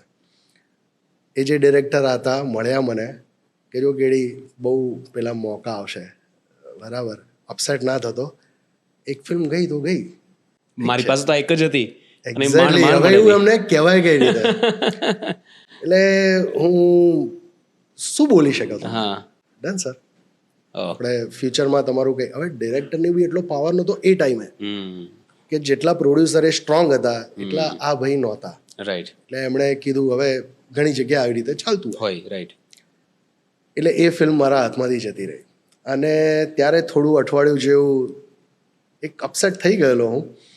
પણ બસ એ એક વસ્તુ હતી કે એક દિવસ તો આવી જશે, ટેબલ ટર્ન થઈ જશે. હા અને ફરીથી આ સ્ટ્રગલ, 1 વર્ષ ફરીથી પાછો ઝીરો ઉપર આવી ગયો. બીજું 1 વર્ષ ઓહો કામ મળવામાં. હવે આ સાઈડ મારું પેરેલલ ચાલતું હતું કે હું સાંઈ ભગવાનના ભજન બનાવું, માતાજીની આરતી બનાવું, કંઈક તો તમારે રાઈટ ચલાવવું પડશે ગાડી તો, એક્ટિવ રાખવા માટે. બરાબર. તો આ બધાથી મારું સર્વાઈવલ ને બધું નીકળતું હતું. પણ જે કરવું હતું કામ. આ વર્ષ કયું હતું? સોરી, આ વર્ષ કયું હશે? આ 11-12 હોવું જોઈએ. આ જે ફેઝ હતું એ બરાબર 2005માં પાસ આઉટ થયેલો. બરાબર. હા, 5માં જ મુંબઈ ગયા. 11-12 હોવું હા, જોઈએ. બરાબર. ત્યારે આવી રીતનો ફેઝ આવ્યો. પછી વર્ષ થયું, ક્યાંય કામ ના મળે. અને આ જતીનજીને પાછી એક નાનું કામ આવ્યું ત્યારે અમે બેઠા. એક બીજા ડિરેક્ટરનું હતું પેચ વર્ક. અને ત્યારે એ ડિરેક્ટરે ત્યાં બીજી કોઈક જગ્યાએ અમને ડખો થયેલો મોટા મ્યુઝિક ડિરેક્ટર સાથે. એટલે એમણે છેલ્લું ગીત જતીનજીને આપી દીધું. હવે એ આપ્યું, જતીનજીએ ફરીથી મને બોલાવ્યો, ત્યાં અમે કામ કર્યું. જતીનજી ફરીથી અમેરિકા જતા રહેવાના હતા. એટલે પરમાનન્ટ તો કંઈ હતું નહીં, મહિનાનું કામ મને મળેલું. બસ એ મહિના દરમિયાન મને એ થઈ ગયું કે યાર આ ડિરેક્ટર છે ને, આ બધી આમથી આમ વસ્તુઓ કરી શકે છે. તો ત્યારે મને થયું કે યાર જો હું મારી જ ફિલ્મ લખું અને હું એ જ ડિરેક્ટ કરું અને હું જ એમાં મ્યુઝિક આપીશ, તો આ માઇન્ડસેટથી મેં ફિલ્મ લખવાનું શરૂ કર્યું. ગજબ. અને એ ફિલ્મ હતી છેલ્લો દિવસ. વાવ. કે હું આને જ લખીશ, હું જ લખીશ, હું જ ડિરેક્ટ કરીશ અને મારું જ મ્યુઝિક રહેશે. તો એકચ્યુઅલી ડિરેક્ટર બનવાની લાલચ છે, મેં ફિલ્મ મેકિંગમાં નથી આવ્યો. મારે મારું મ્યુઝિક લોકો સુધી પહોંચાડવું હતું. જસ્ટ આ રીઝનથી હું ડિરેક્ટર બન્યો છું. વાવ. આ એકચ્યુઅલીમાં મોટી જર્ની છે. ગજબ બહુ બધા સવાલ છે આ જર્નીમાંથી પણ હા. I am really amazed with the fact કે યાર એ મ્યુઝિક આપવાનું જે પેલું ડિવોશન જે કહેવાય કે મારે ગમે એમ કરીને મારું મ્યુઝિક ક્યાંક તો કોઈ ફિલ્મમાં થશે જ અને ક્યાંય મેળ નથી પડતો તો હું પોતે ફિલ્મ બનાવીશ, હું પોતે ડિરેક્ટર બનીશ અને પછી હું મ્યુઝિક આપીશ. What a thought man. અને આ ફેઝ બહુ લાંબો હતો, 5-6 વર્ષનો. હા, તો એ સમય દરમિયાન સર્વાઈવલ પ્લસ ફેમિલી પણ સપોર્ટ કરવું જરૂરી છે. ફેમિલી ફૂલ સપોર્ટમાં. એ ફેમિલી તરફથી કશું જ એ નહોતું કે તારું કંઈ થતું નથી તો તું લાઈન છોડ દે, તું આ કર તે કર, આવું એક વાર મારા તરફ નથી આવ્યું. હા, ઇનફેક્ટ ઘણીવાર અટક્યો તો પપ્પા ઊભા છે ત્યાં, મમ્મી પપ્પા બંને. આ બહુ ઓછા આવા કિસ્સા થયા છે પણ એ લોકો ઊભા હતા એટલે એક મને શાંતિ હતી કે આ લોકો છે તો એ હું ફોવીને એ બી જરૂર છે. જો બાકી એ સપોર્ટ વગર હું ના કરી શક્યો હોત. હા, બાકી ચલો હું ફોડી લઉં કે પણ એ કામ બી કેવું ગિટારિસ્ટ તરીકે મારે ફૂલ ફ્લેજ એક જગ્યાએ જોડાઈ બી નહોતું જોવું.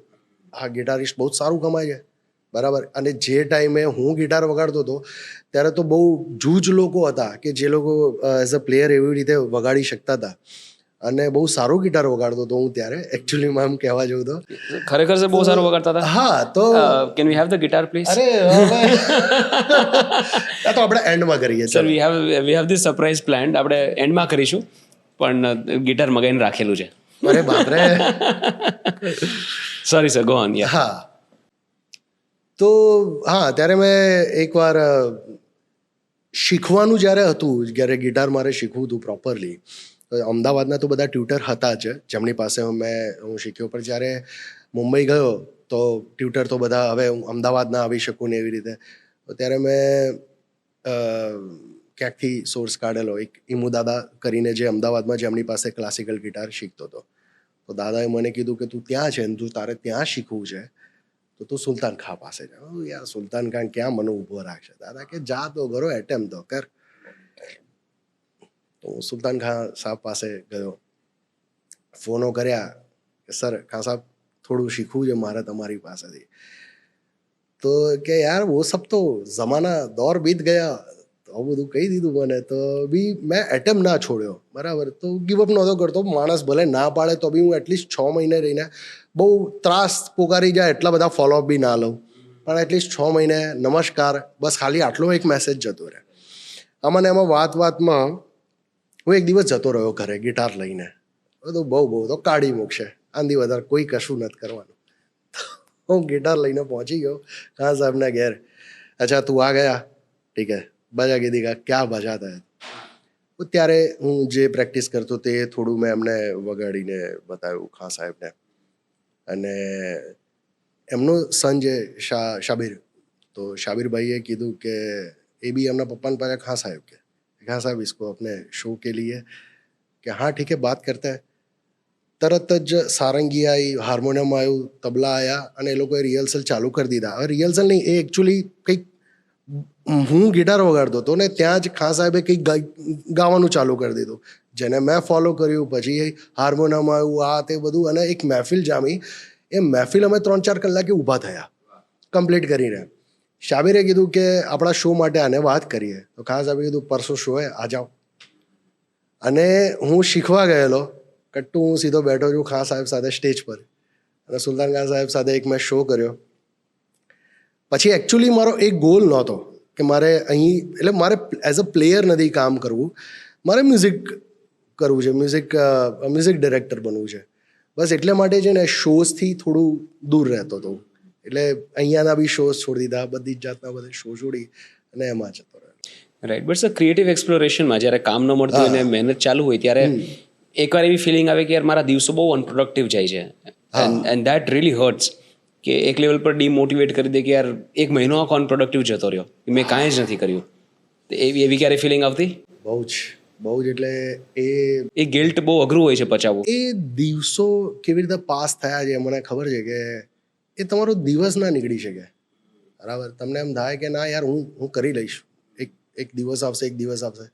હવે તમે રોજ જ સવારે ઉઠીને મોટિવેટ કરો. હું મીટરમાં જોઈને બોલું કેડી એક દિવસ તારો દિવસ આવી જશે, તું ચિંતા ના કર, તું ડરતો રહે. હું હું દિવસમાં 10 વાર આવું બોલતો હોઈશ મિરર સામે ઊભો રહીને, કેમ કે મને હું શું કરીશ કે જે મોટિવેટ કંઈક ક્વિક વિડીયો હોય તો હું એ જ વિડીયોઝ જોઈશ યુટ્યુબ પર કે અહીંયા કે ત્યાં, કે એ લોકો બી પોતાની જાતને કઈ રીતે, જે લોકો 0થી ઉપર આવ્યા છે તો હું એ લોકોની જર્ની જોઈશ, એ લોકોની જર્ની વાંચીશ કે ગમે તે કરીશ. તો હવે જે એ લોકો કરે ને એ હું કરું, બરાબર. મેં હર્ષદ વારસીનું એક ખાલી સાંભળેલો, કભી તો કપના દિન આયેગા, આવું એણે ઇન્ટરવ્યૂમાં બોલેલો કે આટલો મને મારામાં કોન્ફિડન્સ હતો. ઓકે ડન, હું હવે આ ટ્રાય કરીશ કે આવું હું કરું, બરાબર. એક આ છે જ્યારે ફિલ્મ લખવાની શરૂ કરી, છેલ્લો દિવસ લખાઈ ગઈ, કમ્પ્લીટ થઈ ગઈ, બરાબર. હવે એના પછી આવ્યું કે મારે શૂટ કરવાનું, કે હવે એના માટે મેઇન જોઈએ પૈસા, ફાઇનાન્સ, બરાબર. એ ફાઇનાન્સર મને છે ને 4-5 વર્ષ સુધી ફાઇનાન્સર નહોતા મળ્યા. છેલ્લો દિવસની સ્ક્રિપ્ટ લઈ, મુંબઈનું એક પ્રોડક્શન હાઉસ નહીં હોય જ્યાં મેં મારી સ્ક્રિપ્ટ ના આપી હોય, બરાબર. બધી જ જગ્યાએ મેં સ્ક્રિપ્ટ આપેલી, બધી જ જગ્યાએ, પણ અગેન નો, બિગ નો. એની હિન્દીમાં કન્વર્ટ કરી, એની મરાઠીમાં કન્વર્ટ કરી મેં ભાઈબંધો પાસે કે આનું આ છે. કેટલી મહેનત કરેલી છે બાપ રે. પણ કોઈ જગ્યાએ, બધી જગ્યાએ બિગ નો, કે ના ભાઈ નથી, અત્યારે નથી. અને ક્યાં કહાની ક્યાં, સર કોઈ સ્ટોરી નથી, 1 વર્ષની જર્ની છે પણ બહુ બ્યુટીફુલ જર્ની છે, મજા આવશે, થોડું સાંભળો, 10 મિનિટ ના લાગે બગાડ દેજો મને, પણ સાંભળી લો મને. પણ એ જગ્યાએ કોઈ થયું નહીં. હવે ત્યારે છે ને એક મેનિફેસ્ટમાં ત્યારથી જ જે એક બિલીવ કરતો હતો. તો જ્યારે અમદાવાદ હોઉં તો 6-1 મહિને મમ્મી પપ્પા સાથે 10-15 દિવસ રહેવા માટે આવું. તો જો અમદાવાદ હોઉં કે મુંબઈ હોઉં, તો ઘરની નજીકનું જે હું જ્યાં રહેતો હતો ત્યાં વાઇડ એંગલ મારા ઘરની બહુ નજીક. તો હું વાઇડ એંગલની સામે બેસી અને બસ ખાલી એટલું વિચારતો હતો કે અહીંયા ફિલ્મનું બેનર લાગશે અને નીચે લાગશે હાઉસફુલ. આવું એક દિવસ હું લાવીશ. વાહ. મુંબઈમાં મિરાજ સિનેમા હતું, જે મારા મીરા રોડમાં હું રહેતો હતો, એ મારા ઘરની બહુ નજીક હતું. બહુ ફિલ્મો જોઈ છે મેં ત્યાં. તો મિરાજની નીચે સામે બેસી જવું, અને એટલીસ્ટ બહુ નહીં પણ એટલીસ્ટ 15-20 મિનિટ કે અહીંયા બેનર લાગશે, નીચે હાઉસફુલ લાગશે. હવે આવું એવું નથી કે આવું જોવાથી તમને મળે, પણ એટલીસ્ટ તમને એ દેખાઈ જાય છે કે આ મારી. અને ત્યારે છેલ્લો દિવસનું નામ કેન્ટીન ટાઈમ મેં વિચારેલું. અચ્છા. અને કેન્ટીન ટાઈમનું બેનર હું ત્યાં જોતો હતો. અને એક સમય જતાં 4-1 વર્ષ પછી ફિલ્મ જ્યારે રિલીઝ થઈ, અને હું એ જ વાઇડ એંગલ પર વોક કરવા સવારે મોર્નિંગ વોકમાં નીકળેલો, લગભગ 7-1 વાગે આજુબાજુ. અને ત્યારે મોર્નિંગ શો હતો, કોલેજિયન્સ ફૂલ, અને ત્યાં હાઉસફુલનું બોર્ડ લાગેલું. વાવ. તો એ એકચ્યુઅલી આ જે મેનિફેસ્ટ જે છે એ તમે બસ તમારે ખાલી બિલીવ કરવાનું છે કે આવું તમે જોઈ લો એ વસ્તુને, તો થઈ જશે તમારી સાથે. વાવ. નો, વિથ ધીસ કોન્વર્સેશન મારી મેનિફેસ્ટેશન પર જે બિલીફ છે એ રીએસ્ટાબ્લિશ થઈ ગઈ, રીઇન્ફોર્સ થઈ ગઈ. કે હું પણ બિલીવ કરું છું એમાં, પણ ક્યારેક એ બિલીફ શેક થઈ જાય કે આપણે યાર હું તો રોજ આવું મેનિફેસ્ટ કરું છું પણ નથી થતું. પણ યાર પોતાના પર બિલીફ હોવી પણ એટલી જ જરૂરી છે. તમે એક ચિત્ર ઊભું કરો છો, પણ ચિત્ર સુધી પહોંચવા માટે તમને એટલો વિશ્વાસ હોવો જોઈએ કે આ હું કરી શકીશ, તો એ થાય. વાવ વાવ. પણ હવે તમે એમ કહો છો કે મેં આ ફિલ્મ લખી, હવે એક તો screen play writing is a technical task, મતલબ એક ક્રાફ્ટ છે, રાઈટ? હવે એની કોઈ ટેકનિકલ તાલીમ નહોતી તમને, ત્યાર પછી ફિલ્મ બનાવી, એનું પણ કોઈ ટેકનિકલ નોલેજ નથી. તો એ શીખ્યા કેવી રીતે? મતલબ હાઉ ડીડ યુ ડિસાઇડ કે મારે ફિલ્મ કંઈક તો શીખવું પડે ને એની માટે, ફિલ્મ મેકર બનવા માટે? તો એ ટ્રેનિંગ ક્યાંથી લીધી? હા, તો હવે એની જર્ની જાય છે કે સ્ટોરી તો લખી લીધી, એટલે મને થયું કે ફાઇનાન્સ કોણ આપશે, જ્યારે મેં એક ડોક્યુમેન્ટરી બી શૂટ નથી કરી, બરાબર. તો મને થયું કે હવે હું કોઈ મોટા ડિરેક્ટરને અસિસ્ટ કરવા જાઉં, પાછી જર્ની સ્ટાર્ટ કરું. હવે એકે ડિરેક્ટર બાકી નહોતા જ્યાં હું નહીં ગયો, બધા જ ડિરેક્ટરની પાસે. અને મને યાદ છે ઘણા એવા તિગ્માંશુ ધુલિયા એક જ્યારે ફિલ્મ ફ્લોર પર લઈ જતા હતા, આવી મને ખબર પડી, તો હું ત્યાં પહોંચી ગયો અને મેં કીધું કે સર હું મારા પૈસા લગાડીશ, એટલે જે તમારે રહેવા ખાવા પીવાનો ખર્ચો મારો નથી કરવાનો, બરાબર, મારે 1 રૂપિયા બી નથી જોઈતો, બસ મને ખાલી ફ્લોર પર રહેવા દો. તો એ કંઈક આઉટડોરમાં શૂટિંગ કરતા હતા, પણ આઉટડોરમાં શૂટિંગ કરવું એટલે ત્યાં મને રાખવો તો પડે એટલીસ્ટ, જગ્યા બસ આ રીઝનના હિસાબે. બાકી પછી તો હું મળેલો એમને એકવાર, બહુ સરસ રીતે અમે મળેલા. પણ આ બધાના કારણે છે ને એક એક બધી જગ્યાએ એક સર્કલ હોય છે. હવે એ સર્કલમાં તમારે ઘૂસ મારવી હોય ને, આ બહુ અઘરી વસ્તુ છે. કે કેમ તને હું આસિસ્ટ ડિરેક્ટર તરીકે લઉં જ્યારે લાઈનમાં 100 જણ ઊભા છે જે લોકો ફિલ્મ મેકિંગ શીખીને આવ્યા છે, તને તો ઝીરો નોલેજ છે. તો હવે વસ્તુ એવી થઈ કે યુટ્યુબ છે ને આજની તારીખમાં સૌથી મોટામાં મોટો ગુરુ છે, બરાબર, જોવા જઈએ તો મેં થોડું રિસર્ચ કરવાનું ત્યાં જ ચાલુ કર્યું. How to make a film, how to write a script, બરાબર. તો ઘણા બધા ગ્રેટ રાઇટર્સ છે, ફિલ્મ મેકર્સ છે, જે લોકોની ટિપ્સ એન્ડ ટ્રિક્સથી તમે બહુ બધું શીખી શકો. અચ્છા, આ નોલેજ એ અહીંયા ઇન્સ્ટિટ્યૂટમાં બેઠા બી કોઈ નહીં આપી શકે એવું એ લોકોએ ત્યાં વિડીયોમાં આપી દીધું છે ને ફ્રી ઓફ કોસ્ટ અવેલેબલ છે. તો જો તમારે સ્ક્રીન પ્લે લખવો છે તો સ્ક્રીન પ્લેનું એક ફોર્મેટ હોય છે જે મને નહોતી ખબર, એ હું ત્યાંથી જ શીખ્યો છું કે સીન હેડિંગ આવી રીતે અપાય, એક્શન આવી રીતે લખાય, આ કેરેક્ટર, અહીંયા ડાયલોગ્સ, આ રીતે ફોર્મેશનમાં સ્ક્રિપ્ટ, એ બધું જ ત્યાં અવેલેબલ છે. તમારે કોઈને ક્યાંય ટ્રેનિંગ લેવાની જરૂર નથી. એ લોકોએ એક જ વસ્તુ ગુરુમંત્ર જે આપ્યો છે કે જો ફિલ્મ મેકર બનવું છે તો ફિલ્મો જોવો અને તમારે આ એંગલમાં ફિલ્મ જોવાની છે કે કેમ આવો શોટ લીધો, જો શોર્ટ ડિવિઝન કરતાં શીખવું છે તો, બરાબર. બાકી 180 ડિગ્રી ક્રોસ ના કરાય, આ મને નહોતી ખબર, બરાબર, સ્ટાર્ટિંગમાં. તો એ બધું ત્યાંથી જ શીખ્યો છું. તો બહુ બધા મેકર્સ છે અને એ લોકો ઓનલાઈન ટ્રેનિંગ આપ્યા જ કરે છે અને હજી એ વિડીયો વધતા જ જાય છે. ત્યારે રોજે સાંજે મેં લગભગ 2 થી 3 કલાક આ જ બધું કામ કર્યું છે કે હું સ્ક્રિપ્ટ જોઉં, હું શોર્ટ ડિવિઝન કરું, બાયફર્કેશન કેવી રીતે કરાય, અચ્છા બજેટ કઈ રીતે બનાવાય, કેમ કે ત્યાં તો કોઈ પ્રોડ્યુસર હતા નહીં, તો મારે પ્રોડ્યુસરને કહેવું તો પડે કે આટલા રૂપિયા લાગવાના છે ફિલ્મ બનાવવા, બરાબર. એક્ટર સાથે કઈ રીતે વર્કશોપ હોય, સ્ટોરી બોર્ડિંગ કઈ રીતે કરાય. તો છેલ્લો દિવસનું મેં સ્ટોરી બોર્ડિંગ કરેલું. હવે કોમેડી ફિલ્મનું જનરલી સ્ટોરી બોર્ડિંગ થાય જ નહીં. ત્યારે ગૂગલ સ્કેચ ઇન્ટ્રોડ્યુસ થયેલું એ અરસોમાં, તો ત્યારે મેં એ ગૂગલ સ્કેચમાંથી સ્ટોરી બોર્ડિંગ થોડું બેઝિક પણ બેઝિક આ બધું ત્યાંથી જ એ લોકોના જ ગાઈડન્સ પર શીખ્યો. અને કોઈ એક માણસ નહીં, ઘણા લોકોએ એવા ટ્યુટર, એવા વિડીયોઝ બનાવ્યા છે એમ. વાવ, સો મેસિવ રિસ્પેક્ટ, મેસિવ રિસ્પેક્ટ. મતલબ શૂન્યમાંથી સર્જનની આ એક બહુ આઈડિયલ સ્ટોરી તમે કહી શકો કે કેટલા રિજેક્શન્સ બેક ટુ બેક કેટલા રિજેક્શન્સ, કેટલા ટ્રાયલ્સ, કેટલા દરવાજાઓ ખટખટાવેલા છે. પ્રોડક્શન હાઉસમાં કંઈ બાકી નથી, મ્યુઝિક ડિરેક્ટરમાં કોઈ બાકી નથી, ફિલ્મ મેકર્સમાં કોઈ બાકી નથી, બધી જગ્યાએથી ના, છતાં વિશ્વાસ કે હું કરી લઈશ. અને છેવટે કાંઈ નહીં, યુટ્યુબમાંથી તમે જઈને શીખો છો કે ફિલ્મ કેવી રીતે બનાવવું, અને પાછું ફિલ્મ બનાવો છો ને એ પણ છેલ્લો દિવસ કે જે આટલું હિટ થાય છે. What a story. મતલબ આખી સ્ટોરી દરમિયાન અગર હું યર્સ કેલ્ક્યુલેટ કરું તો 10 વર્ષ થઈ ગયા. 2005 થી લઈને 2015 સુધીનું જે 10 વર્ષ, ચલો છેલ્લો દિવસ બનવાની શરૂ થઈ હશે 2013 કે 14માં પ્રોસેસ તમારી સ્ટાર્ટ થઈ ગઈ હશે. 15માં છે. ઓકે, તો મતલબ 9 વર્ષ એવા હતા જે ટિપિકલ સ્ટ્રગલ તમે કહી શકો. આ 9 વર્ષ સુધી મોટિવેશન ટકાવી રાખવું અને મૂકવું નહીં કે મારે કરવું જ છે અને હું કરીશ જ, આ તો સર અલગ લેવલનું મોટિવેશન છે. હતું થોડું ટફ, પણ આ એક વસ્તુ હતી મારામાં બસ, કે હથિયાર નહોતો મૂકતો હું કોઈ બી જગ્યાએ, બરાબર. બીજું ગાળ ખાતા નહોતો ગભરાતો. એક બહુ સરસ કિસ્સો કહું તમને. મને ક્યાંકથી ખબર પડી, કેમ કે હવે શું થયેલું કે ઓલમોસ્ટ બધા આસિસ્ટન્ટ ડિરેક્ટર્સ, ત્યાંના ચપરાસીઓ, આ બધાની સાથે તો હું કનેક્શન બનાવી લેતો હતો કે એટલીસ્ટ અંદર તો જવા દે પહેલા તું મને, અથવા તો અંદરની ઇન્ફોર્મેશન કાઢીને આપ કે તું ક્યારે ફ્લોર પર જવાનું, મારા સ્ટોરી વિશે નથી જાણવું, બરાબર.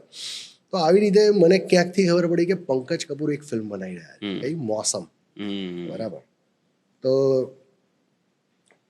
એવું કે ગમે તે રીતે આ ફિલ્મ તો હું પકડી જ લઈશ, બરાબર. અરે બધી ફિલ્મમાં હું એ લેવલનો એક્સાઇટમેન્ટ મારામાં થઈ જાય કે આ તો મળી જ જશે, આ તો બસ મારી જ ફિલ્મ છે, આમાં મ્યુઝિક ડિરેક્ટર તરીકે મારું જ નામ આવશે, મોસમની નીચે એવું લખાયેલું હશે, હું પાછો જોવા બી લાગુ, સપનામાં જ જતો રહું. ક્રેઝી.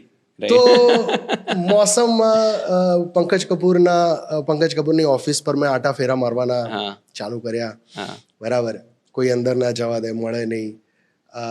એમનું મેં ઘરનું એડ્રેસ સુધી કાઢ્યું ગમે ત્યાંથી, અને બધું કે ઘરે તો નહીં, જેવા બિલ્ડિંગની બહાર નીકળે તો ગાડીમાં જ નીકળતા હશે તો હું બેસી રહું, જેવા બહાર નીકળે ધરી લઈશ કે સર આ સીડી ગાડીમાં નાખીને સાંભળી લો. અને આવું મારે લગભગ હું અઠવાડિયા 10 દિવસ માટે બેઠો, કેમ કે ટાઈમ બી બહુ લિમિટેડ હતો. એ લોકો કંઈક 2-3 મહિનામાં કંઈક શૂટિંગ ચાલુ કરવાના હતા. આવી બધી વાતો બી પાછી મને ઇન્ફોર્મેશન મળતી હતી. અને એક દિવસ હું જતો હતો સવારે, અને ત્યાં જ પંકજ કપૂરની ગાડી બહાર નીકળી. હવે એ ક્યારે ઘરે હોય ને ક્યારે ઓફિસે હોય, ક્યારે રેકી પર હોય, એવી તો કંઈ ખબર જ ના હોય. એટલે તુક્કામાં જ બેસીએ કે ચલો થોડી વાર આપણે ઓફિસ બેસીએ, થોડી વાર ઘરે બેસીએ. ક્યારેક તો ઘરે આવશે તો રાત્રે હું લગભગ 11 વાગ્યા સુધી હમણાં ઘરની બહાર ઘણી વાર બેઠો. ઓહો. સવારે વહેલો જઈને બેસી જવું કે કંઈક ક્યાંક માણસ મને દર્શન આપી દે ને સીડી પકડાઈ દો. હવે એક દિવસ હું જતો હતો એમના ઘર તરફ, અને એમની ગાડી બહાર નીકળતી હતી. તો મેં તરત જોઈ ગાડીની પાછળ હું જવા લાગ્યો, અને બધું આ તો હું પકડી જ લઈશ. કેમ કે એક હોય ને કે હું પંકજ કપૂરને મળીશ અને હું એમની સાથે આવી ચર્ચા કરીશ. એ મારી સીડી હાથમાં લે છે, અંદર નાખશે, આખું સાંભળશે. વિઝ્યુઅલાઇઝ કરીને આ રાખેલું હોય. બધું મગજમાં બધા પ્લાનિંગો ચાલતા હોય કે હું આવું કહેવાનું છું ત્યાં જઈને. ડન. ગાડી જાય છે, હું પાછળ જઉં છું. એક સિગ્નલ પર ગાડી ઊભી રહી એટલે મેં બાઇક બાજુમાં લીધું, અને એમનો ડ્રાઈવર ગાડીમાં ચલાવતો તો પાછળ એ બેઠેલા. એટલે મેં સીધું વિન્ડોઝને નોક કર્યું. અને ત્યારે મારી આટલી બધી દાઢી હતી, હેલ્મેટ પહેરેલું મુંબઈના કાયદા પ્રમાણે. એટલે મેં નોટ કર્યો તો પંકજ કપૂર બોસ શું છે. હવે સીધી ગન આવશે. અમને થયું કે આ એસ્ટ્રોશન માટે આવ્યો હશે કે શું, કે પૈસા. તો કશું, અને ત્યારે જોવાનું સિગ્નલ ખુલી ગયું પંકજ કપૂરની ગાડી આગળ. કંઈ નહીં, નેક્સ્ટ સિગ્નલ પર ધરીશ. આગળ ગઈ ગાડી, નેક્સ્ટ સિગ્નલ પર ઊભી રાખી, અને મેં ફરીથી સર. અને પંકજ કપૂરે વિન્ડો ખોલી અને મેં ઉપરના ખિસ્સામાંથી આમ સીડી કાઢી. સર ये मैं म्यूजिक डायरेक्टर हूँ, गाने बनाता हूँ, this is not the way. And Pankaj કપૂરે ગાડી બંધ કરી કે તું ચાલ. અરે યાર તું કંઈક, એટલે હવે એ ડેસ્પરેશન એટલું હતું કે ના યાર, ગાંડપણ સર, આને ગાંડપણ કહેવાય. કે મારે કામ જોઈએ છે. હા, મને આવું તો મને કેટલા વર્ષોમાં આવા કોઈ વ્યક્તિને મળ્યો છું કે જે આટલું પાગલ હોય પોતાના કામને લઈને. સર, સ્ટીવ જોબ્સનું એક બહુ મસ્ત કોટ છે, only the people who are crazy enough to think they can change the world are the once who really do it. કે એટલા બધા ક્રેઝી હોય કે એવું બિલીવ જ કરતા હોય કે યાર હું તો દુનિયા બદલી નાખીશ, હું તો મારું જ પિક્ચર છે, આ મારું જ નામ છે. મતલબ તમારામાં એ ક્રેઝીનેસ હતી, એ ગાંડપણ હતું. Hats of. આ લેવલનું કન્વિક્શન હોવું. હવે બધા સર પાસાઓ બેસે છે, હવે બધા ડોટ્સ આઈ કેન કનેક્ટ કે વાય આટલું બધું કન્વિક્શન તમારા બધા પ્રોજેક્ટ્સમાં હોય છે. Now I can connect the dots. Brilliant story and sir massive respect. હવે તો એક બીજો એવો કિસ્સો છે કે જતીનજીને જ્યારે અસિસ્ટ કરતો હતો તો એમનો સ્ટુડિયો ગ્રાઉન્ડ ફ્લોર પર, સિટિંગ રૂમ ફર્સ્ટ ફ્લોર પર, અને ગ્રાઉન્ડ ફ્લોર પર જ અજય દેવગણની ઓફિસ, બંને એક જ બિલ્ડિંગમાં. એટલે જતીનજી લગભગ 12-12:30 આવે, 4 કે 5 વાગે નીકળી જાય. અને મને બહુ પાછળથી ખબર પડી, ત્યાં 6 મહિના જોબ કર્યા પછી, કે અહીંયા જ અજય દેવગણની ઓફિસ છે. ત્યાં સુધી કોઈ આઈડિયા નહોતો કે બોર્ડ કે એવું કંઈ માર્યું ના હોય. તો ત્યાં અજય દેવગણ સર આવેલા, એટલે મને આઈડિયા આવ્યો. પછી ત્યારે તો કંઈ સીડી હતી નહીં, એટલે હું એમને અપ્રોચ ના કરી શક્યો. પણ એ જગ્યાએ પછી એમનું ફ્રિકવન્સી આવવાનું સ્ટાર્ટ થયું, કોઈ ફિલ્મના શૂટિંગને પહેલાં. તો એટલીસ્ટ વીકમાં એકાદો એમનો આટો હોય ત્યાં. પછી મને થયું કે હવે એક હિંમત કરીને, કેમ કે અહીંયા સુધી તો હું પહોંચ્યો જ નહોતો, આ લેવલ સુધી તો ત્યારે સીડી લઈને હું બેસી રહેતો હતો. ત્યાં બી અગેન સેમ કે અજય સર જેવા બહાર આવે સ્મોક કરવા કે એવી રીતે આંટો મારવા, सर मैं जतिन जी को असिस्ट करता हूँ, ये मेरे गाने एक बार सुन लीजिए. हाँ ठीक है मैं देख लेता हूँ. પછી રોહિત સર આવે તો એમને એક સીડી આપી દઉં. હવે આ શેડ્યુલ એટલો લાંબો થયો કે લગભગ મેં 6-8 મહિના સુધી, અને પછી તો અરે લા કેસા હે સુન લુંગા મેં એમ કરીને સીડી લઈ લે. એક દિવસો પણ મને બી ખબર છે યાર બહુ જ બિઝી છે આ લોકો, નથી એક સેકન્ડનો ટાઈમ. શું કોઈ સ્ટ્રગલની સીડી નાખીને સાંભળશે અને ફોન કરશે? આવું નથી થવાનું. રાઈટ. તો એક દિવસ મેં એવું કર્યું કે જોયું મેં સરની ગાડી છે, અજય સરની ગાડી બહાર બિલ્ડિંગની બહાર પાર્કિંગ, દેટ મીન્સ એ અંદર ઓફિસમાં બેઠા હશે, મારી સામે આટા મારે છે.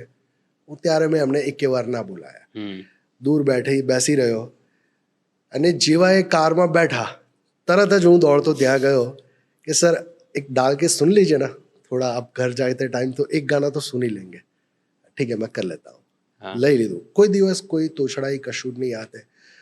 બસ એના આમ જોવા જઈએ તો વર્ષો પછી એક ફિલ્મ થઈ ખરી, હા નામ આવ્યું એઝ અ રાઇટર, બસ. પણ પછી મળ્યો બી ખરો હું એમને શેતાનના પ્રીમિયરમાં અજય સરને. તો ખાલી કે હા આણે લખી છે ફિલ્મ આવી રીતે. હજી એમને મેં એ બધી વાતો કઈ હજી કરી નથી. હજી કરી નથી સર, કરવી જોઈએ. અરે એ પ્રીમિયરમાં મળવાનો ટાઈમ કેટલો હોય, અમે ખાલી 2-3 મિનિટ માટે મળ્યા. રાઈટ. અજય સરે ખાલી હાથ બાથ મિલાવ્યો, ફોટા વોટા પડાયા, દેટ્સ ઇટ, બસ. એ આટલી વસ્તુ થયેલી. પણ સર તમને ફાવટ આવી ગઈ હતી ને લોકોની ગાડીને વેઇટ કરીને પીછો અરે કરીને એમાં સીડી આપવાની. મતલબ સીડી સાથે જ રાખતા હશો ને આખો સીડી જ્યાં એક જાઓ સીડી ઉપરના પોકેટમાં હોય, હા એક મારી બેગમાં બીજી 2-4 હોય કે હું કોઈ બી જગ્યાએ જાઉં કે કોઈ બી માણસ મને મળી જાય. અમલ ગુપ્તે મને રોડ પર મળી ગયેલા, હા તારે જમીન પર. તારે જમીનના પછી director. હા તો અમલ ગુપ્તે મેં કોઈ જગ્યાએ મેં બાકી જ નથી રાખ્યું કે ઓકે મને લાગે ને કે આ મેકર છે, આ ફિલ્મ મેકર છે, આવી રીતનું છે, તરત સીડી પકડાઈ દેવાની. હવે ખબર નહીં કેટલા લોકોએ સાંભળી હશે, નહીં સાંભળી હોય, પણ આ એક એ જર્ની તો બહુ બહુ અઘરી રહેલી. અને એક સવાલ એક થાય યાર, કેમ લોકો નથી સાંભળતા? પછી એક એ બી અંદાજો હતો એના, યાર બહુ જ બિઝી છે આ લોકો, નથી એકચ્યુઅલીમાં સાંભળવામાં ટાઈમ નથી, તો શું મારા જેવા લોકોને સાંભળશે? બટ સર એ તમારી ઇનોસન્સ હતી ને કે તમને એવું હતું કેમ લોકો નથી સાંભળતા? મતલબ ક્યાંક એક કન્વિક્શન હતું કે સાંભળવા તો જોઈએ ને યાર, મેં આટલી મહેનત કરીને બનાવેલી છે, કોઈ તો સાંભળશે ને.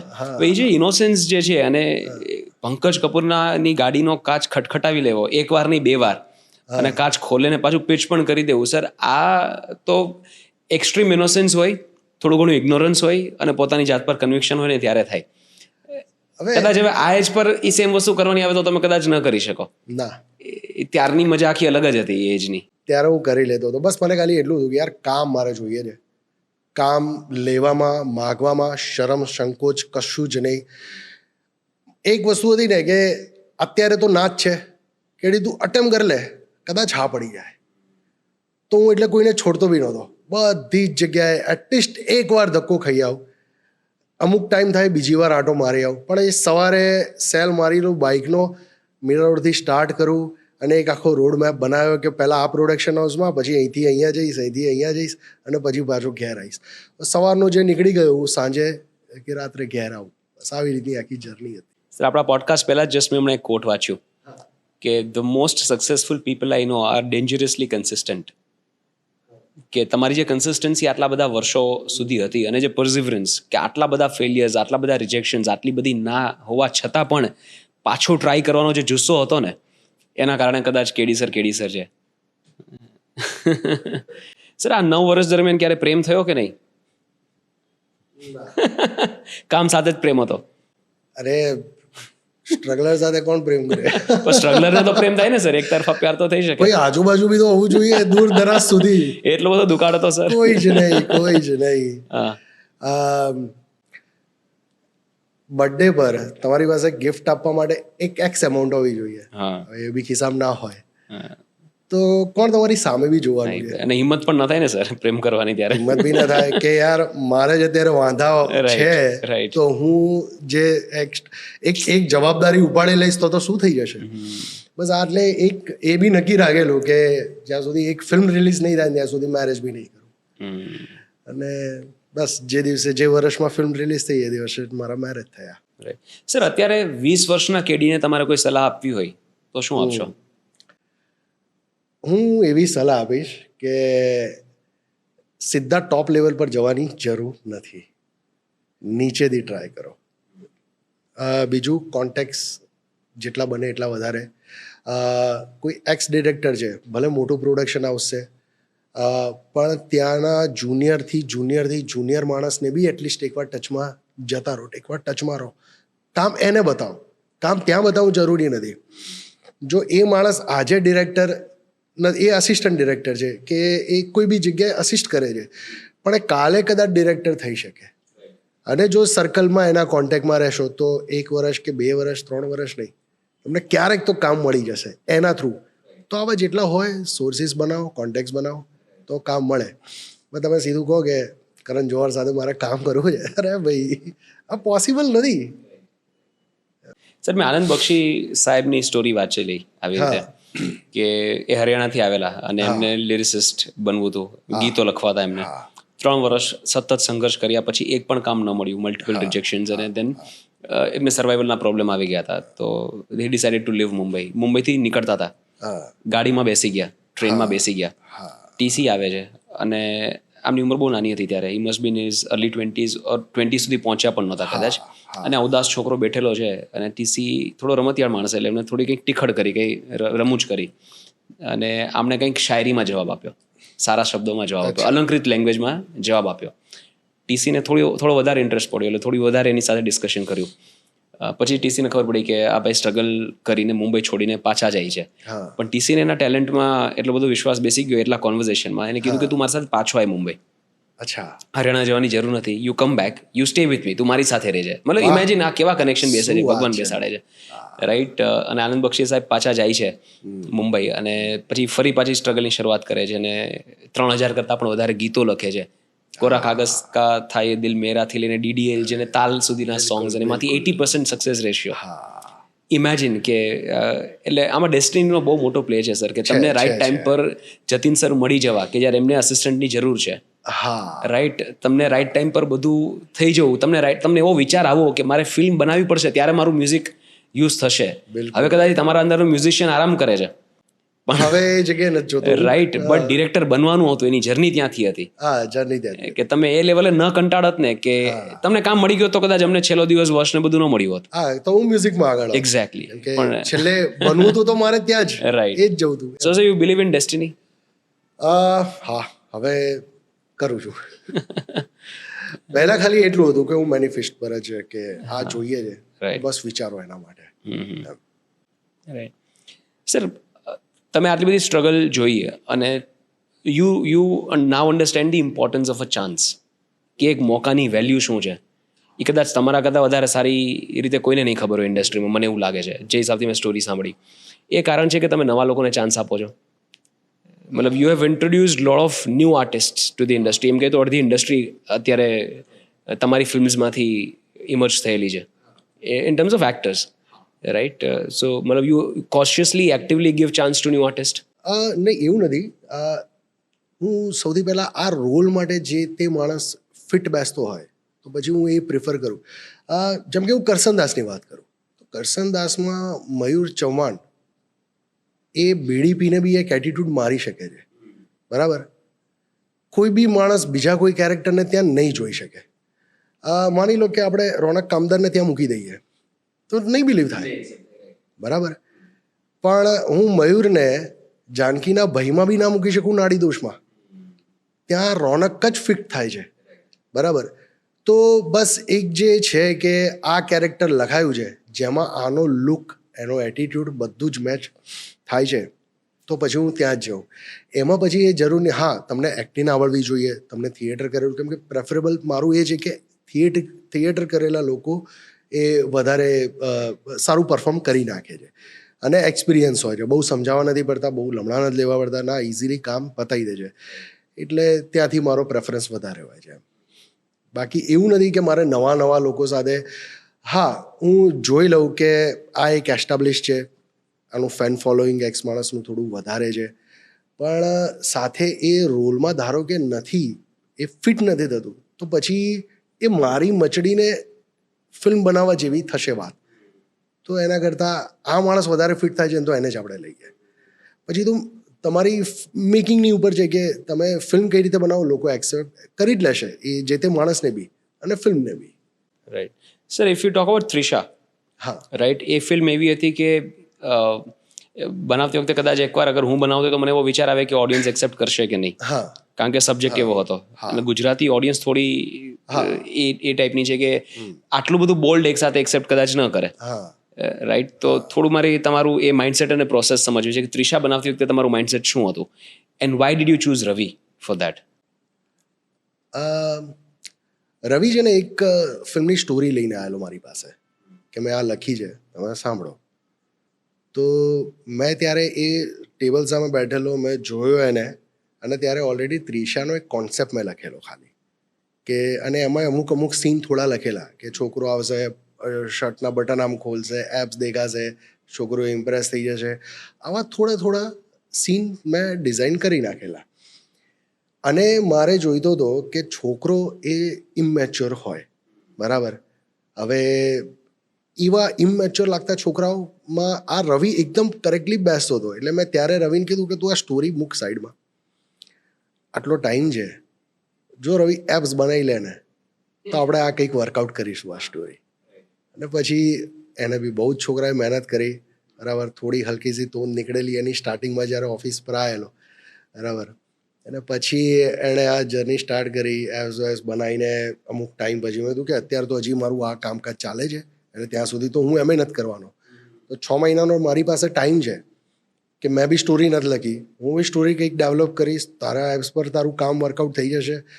અને 6 મહિના પછી મારી સ્ટોરી બી લખાઈ ગઈ, એ એપ્સ બી લઈને આવ્યો.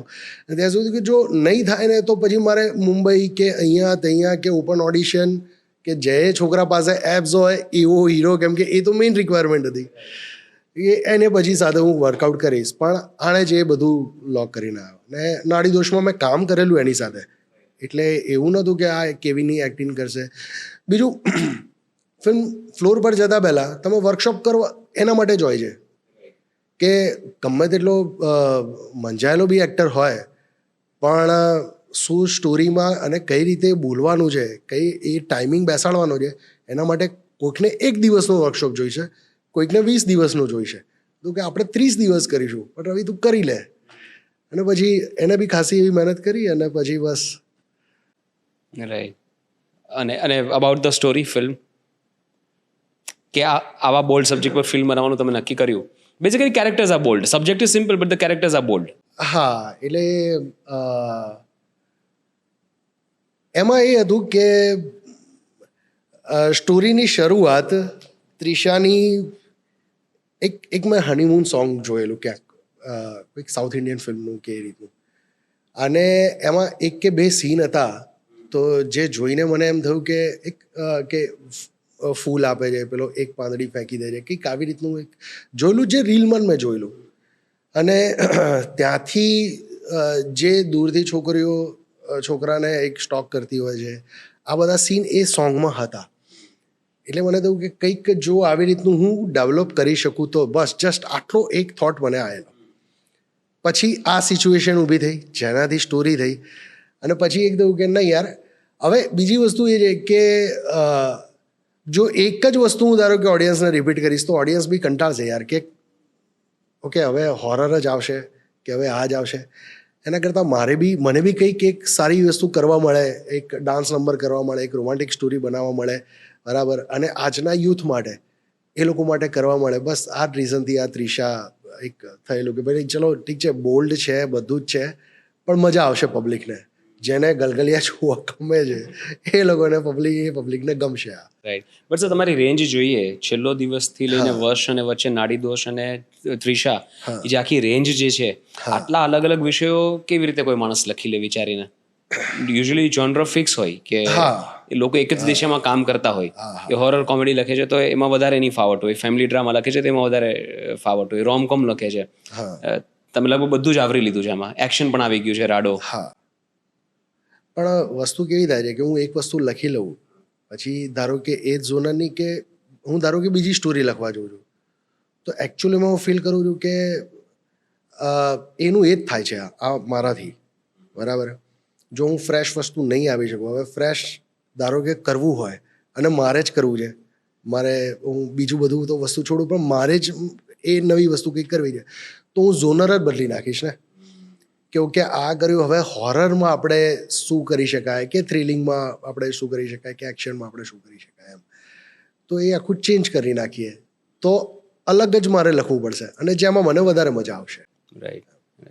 સર, તમારી અને વૈશલભાઈની બંનેની સ્ટોરી આમ જોઈએ તો એક સાથે સ્ટાર્ટ થઈ ગુજરાતી ઇન્ડસ્ટ્રીમાં, કે તમે બંને મતલબ you guys spent a lot of time with છેલ્લો દિવસ થોડા સમય માટે. એમની પણ સ્ટ્રગલ અલગ હતી, તમારી પણ સ્ટ્રગલ અલગ હતી, રાઈટ. અને બંને એક સાથે, now you both are pretty successful. કે એવું કહેવાય કે આ મતલબ these are the two houses કે જ્યાંથી ફિલ્મ આવે તો જોવા જેવી તો હશે અને મજા પણ આવશે, કદાચ પ્રોબ્લી હિટ પણ જાય, રાઈટ. તો કેવી છે એમની સાથેની friendship, and how connected you guys are right now? અમે અત્યારે બી સારા જ ફ્રેન્ડ છીએ. અમે સ્કૂલ ટાઈમમાં બડીઝ હતા. હવે લગભગ 3rd 4th સ્ટાન્ડર્ડથી અમે એક જ બેન્ચ પર બેસતા. સ્કૂલ સમયથી સ્કૂલ ટાઈમથી 3rd 4th સ્ટાન્ડર્ડથી અમે એક બેન્ચ પર જ બેસતા હતા. એટલે ત્યાં સ્કૂલની ફ્રેન્ડશિપ અમારી 10 એક વર્ષની. પછી હું મુંબઈ જતો રહ્યો અને એ અહીંયા સેવીમાં જોબ કરવા લાગ્યો, ઇવેન્ટ ને એ બધું કરતો હતો. હવે જ્યારે છેલ્લો દિવસનું ફાઇનાન્સની વાત આવી ને, તો હું અપ્રોચ કોને કરીશ? મારા ફ્રેન્ડ સર્કલમાં જ બરાબર આવી રીતે જ વાત કરીશ. તો જ્યારે વૈશાલને મળ્યો ત્યારે મેં કીધું કે જો આવી રીતે મસ્ત સ્ટોરી લખી છે અને આપણે ફિલ્મ કરીએ. તો વૈશાલે કીધું યાર હું જોબથી કંટાળ્યો છું અને હું બી આવી જાઉં. સારું, તો ભેગા મળીને તું બી તારી રીતે ઇન્વેસ્ટર શોધ, હું મારી રીતે ઇન્વેસ્ટર શોધું છું અને કંઈક બંને નક્કી કરી અને સારી રીતે કરીએ. એમાં એક બેલ્વેડર ફિલ્મ્સ કરીને અમે કંપની બનાવીને એ બધું કર્યું. હવે વાત આવી ફાઇનાન્સની. તો વૈશાલ એ અમુક લોકો સાથે, જે લોકો ગોલ્ફ રમે ને એવી રીતે, તો ત્યાં એ લોકોના સર્કલમાં, તો વૈશાલે ત્યાં વાત ચાલુ કરી. આ સાઈડ મેં મારા સર્કલમાં ઘણી જગ્યાએ વાત કરી. અને એક મારો ફ્રેન્ડ છે, એના થ્રુ સૌથી પહેલાં અમને પ્રોડ્યુસર મળ્યા આયુષ મહેતા, જેમણે મારો હાથ પકડ્યો. અને ત્યારે આખી છેલ્લો દિવસ મેં છે ને ડબ કરી નાખેલી બેકગ્રાઉન્ડ મ્યુઝિક સાથે. એટલે હું નેરેશન આપું, પછી વિકીનો ડાયલોગ બોલું, પછી લોયનો ડાયલોગ બોલું, નિખિલનો ડાયલોગ બોલું, અને વચ્ચે વચ્ચે નેરેશન આવતું રહે, વચ્ચે વચ્ચે મ્યુઝિક આવતું રહે. એટલે મારે કોઈને ધારો કે ફિલ્મ પહોંચાડવી હોય ને તો એવી રીતે બી આપી શકું એમ. તો આયુષભાઈએ મને એમની ગાડીમાં બેસાડ્યો અને ત્યાં સીડી નાખી. અને આયુષભાઈએ પહેલાં એ અને પ્રણયભાઈ બંને સાથે હતા, એમના એક ફ્રેન્ડ છે જે છેલ્લો દિવસના પ્રોડ્યુસર હતા. એ બંને સાથે છેલ્લો દિવસ સાંભળી. બંને હસ્યા પહેલા જ સીનમાં કે પેલા બાપાને ગાળો આપે છે ને આ તે બંને. અને આયુષભાઈએ કીધું યાર થોડો ટાઈમ આપ, જોઈએ કેટલો ખર્ચો થાય આ તે. વૈશાલને અમે બંને મળ્યા. એક એક્સપેન્સ જે બનાવેલો તુક્કા મારીને કે આના આટલા કંઈક થઈ જશે, આટલામાં આવી જશે, આમ કરીને એક લમસમ બજેટ બનાવેલું. આયુષભાઈએ લગભગ 2-3 મહિના લીધા કે કેમનું કરીશું, શું કરીશું. અને પછી અચાનક જ એક દિવસ અમે ભટકાયા. મેં તો યાર સાહેબ કરો નાખો ને, પેલું બહુ મજા આવશે યાર, મજાની ફિલ્મ છે. તો આયુષભાઈએ કીધું ડન, ચાલ આપણે કંઈક ગોઠવણ કરીએ. એમની સાથે એમના બીજા 2 ફ્રેન્ડ છે, એક પ્રણયભાઈ ને સંદિલભાઈ, એ બધા બી બોર્ડ પર આવ્યા. હવે કદાચ એ લોકોના ઘરમાં ખબર નહીં હોય કે એ લોકો પિક્ચર પ્રોડ્યુસ કરવા જઈ રહ્યા છીએ. હવે ને એ લોકોએ પૈસા આપવાના ચાલુ કર્યા. પહેલું ટોકન એક આયુષભાઈએ આપ્યું, પછી પ્રણયભાઈએ આપ્યું, સંદિલભાઈને અહીંયાથી પિક્ચર બનવાની સ્ટાર્ટ થઈ. આ સાઈડ મેં વૈશાલને કીધું કે આવી રીતે થયું છે. છેલ્લો દિવસ બનાવતા અમુક દિવસ પછી અમને ખબર પડી યાર કે બજેટ થોડું ઓછું પડ્યું. જે ધારણા પ્રમાણે બધું અહીંયા નથી થઈ રહ્યું. રાઈટ. એટલે આ સાઈડ ફિલ્મનું શૂટિંગ ચાલે છે અને આ સાઈડ વૈશાલ બજારમાં જાય છે પૈસા બીજા ભેગા કરવા. અને ત્યાં અમને વૈશાલ એકવાર બરોડા ગયો, ત્યાં અમને નીલેભાઈ મળ્યા કે એક બિલ્ડર હતા એ, અને શરદભાઈ હતા. તો એ બંને તરત બોર્ડ પર આવી ગયા. 50% એમણે સ્ટેક લઈ લીધો કે ભાઈ હવે બધું બાકીનું કરીશું. ને આ સાઈડ એવી રીતે, અને બધાએ પછી 5 જણે ભેગા કરી અને આ ફિલ્મ આખી કમ્પ્લીટ થયેલી. એટલે મેન આવી એક જર્ની હતી. ઇફ આઈ મે આસ્ક, શું બજેટ હતું છેલ્લો દિવસનું? રિલીઝ સુધીનું 2.80 કરોડ. અચ્છા, એ સમયે 2.80 crore is a big budget. Release સુધીનું. હા, એટલે પ્રમોશન પણ આવી ગયું. પ્રમોશન બી આવી ગયું. બરાબર. And how much did it make? એનું બોક્સ ઓફિસ લગભગ 18 કરોડ જેટલું થયું. Wow, that was your first film. હા, બધી સ્ટ્રગલની એક સાથે કસર કાઢી નાખીને પહેલી ફિલ્મ. પહેલા શુક્રવારે નીકળી ગઈ. અરે ગુરુવારે અમારું પ્રીમિયર હતું. હું પીવીઆરના વોશરૂમમાં છું. બાજુમાં એક સિનિયર એક્ટર આવ્યા જે મને તો ઓળખતા જ નહોતા, અને એક કોઈક બીજા પૈસા થાય શું વાક્યાત પિક્ચર બનાવી છે, ના એક્શન જે નથી આ છે. અને મારે તો ગળેથી પાણી ના આવે. તો શું કંઈક એવું થઈ ગયું છે અહીંયા. તો અંધારાઈ ગયા મને કે કેરિયર ગઈ બોસ આપણી. પણ એ એક એજેડ હતા એટલે કદાચ એમને નહીં ગમી હોય. બહાર નીકળીને જે યંગસ્ટર હતા, પબ્લિકનો રિસ્પોન્સ સાથે બધું વ્યવસ્થિત, અને પછી તો એક બહુ જ વ્યવસ્થિત રીતે નીકળી ફિલ્મ. અત્યારે જ્યારે કોઈ વાર્તા કહેવાની તમે ડિસિઝન લેતા હોય કે કોઈ વાર્તા કેવી છે કે નથી કેવી, કોમર્સનો રોલ કેટલો હોય છે એની અંદર? મેન બેઝ તો એ જ છે. આંકડાઓ પહેલા વિચારીને પછી વાત આગળ વધે છે એવું છે? હા, એટલે ધારો કે હું વિચારીને જ લખું છું કે આ મારે મોટી ફિલ્મ બનાવી છે, તો હું રાઇટિંગમાં ક્યાંય છોડીશ બી નહીં, હું લખીશ મોટી ફિલ્મ બિંદાસ. બરાબર. મને ખબર છે કે ના યાર આ એક લિમિટેડ બજેટની ફિલ્મ કરવાની છે, તો અમુક સીન કાઢી જ નાખીશ. કે રાણી લક્ષ્મીબાઈ જાય છે અને એની પાછળ 1000 ઘોડે સવાર જાય છે. હવે આ એક લાઈન લખતા મને વાર નથી લાગવાની, પણ હું ધારો કે જ્યારે એક્ઝિક્યુટ કરવા જઈશ તો આ જે ફ્રેમ બનશે એ 10 કરોડની બનશે. તો મને ખબર છે કે એ શંકાશીએ નથી પહોંચવાનો, આવું લખાય બી નહીં આપણાથી. તો આપણે ટ્રક સાથે એક્સિડન્ટ નથી કરાવો, આપણે એક્સિડન્ટનો અવાજ કરાવી દઈશું અને એક્સિડન્ટ થઈ જશે. બરાબર. તો પછી ઓપ્શન નીકાળવાના હોય. રાઈટ. હા, પણ જ્યારે હું રાડો લખીશ કે હું વર્ષ લેવલ 2 લખીશ તો હું બિંદાસ પછી લખીશ કે ના, કે મારે હવે આમાં હું લિમિટેશનમાં નહીં લખી શકું કે આમાં આવું કરીને તો નથી બનાવી ફિલ્મ, તો આપણે રહેવા દઈએ. બરાબર. તો હું રોકાઈ જાઉં. બસ આવી. રાઈટ. પણ હવે કદાચ પાર્ટ 2 બને તો છૂટથી જ બનવી જોઈએ. જો કે કન્વિક્શન હવે પાર્ટ 2 છૂટથી જ બનાવ્યો છે એકદમ. હા, પ્રોડ્યુસરે એકદમ દિલ ખોલીને બધી રીતે ઇન્વોલ્વ થયા છે, પૈસા આપ્યા છે અને વ્યવસ્થિત એક બિગ બજેટ ફિલ્મ, સારી ફિલ્મ બની છે. તમારા ગમતા ફિલ્મ મેકર્સ કયા?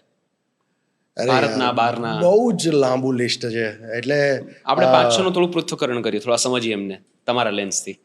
જો જે કોમર્શિયલ આપતા હોય ને બધા જ મને રોહિત શેટ્ટી બી બહુ જ ગમે છે, અનુરાગ કશ્યપ બી બહુ ગમે છે. બરાબર. કરણ જોહર કહો, આદિત્ય ચોપડા કહો, આ બધાએ છે ને કે શંકર સાઉથમાંથી, આ બધાએ કંઈક એવી ફિલ્મ બનાવી છે કે સુરત બરજાત્યા બી હું તમને કહું, આજની તારીખે હમ આપ કે કોણ ચાલતી હશે ને તો તમે રોકાઈ જશો, એટલીસ્ટ થોડા સીન તો જોશો એના. બરાબર.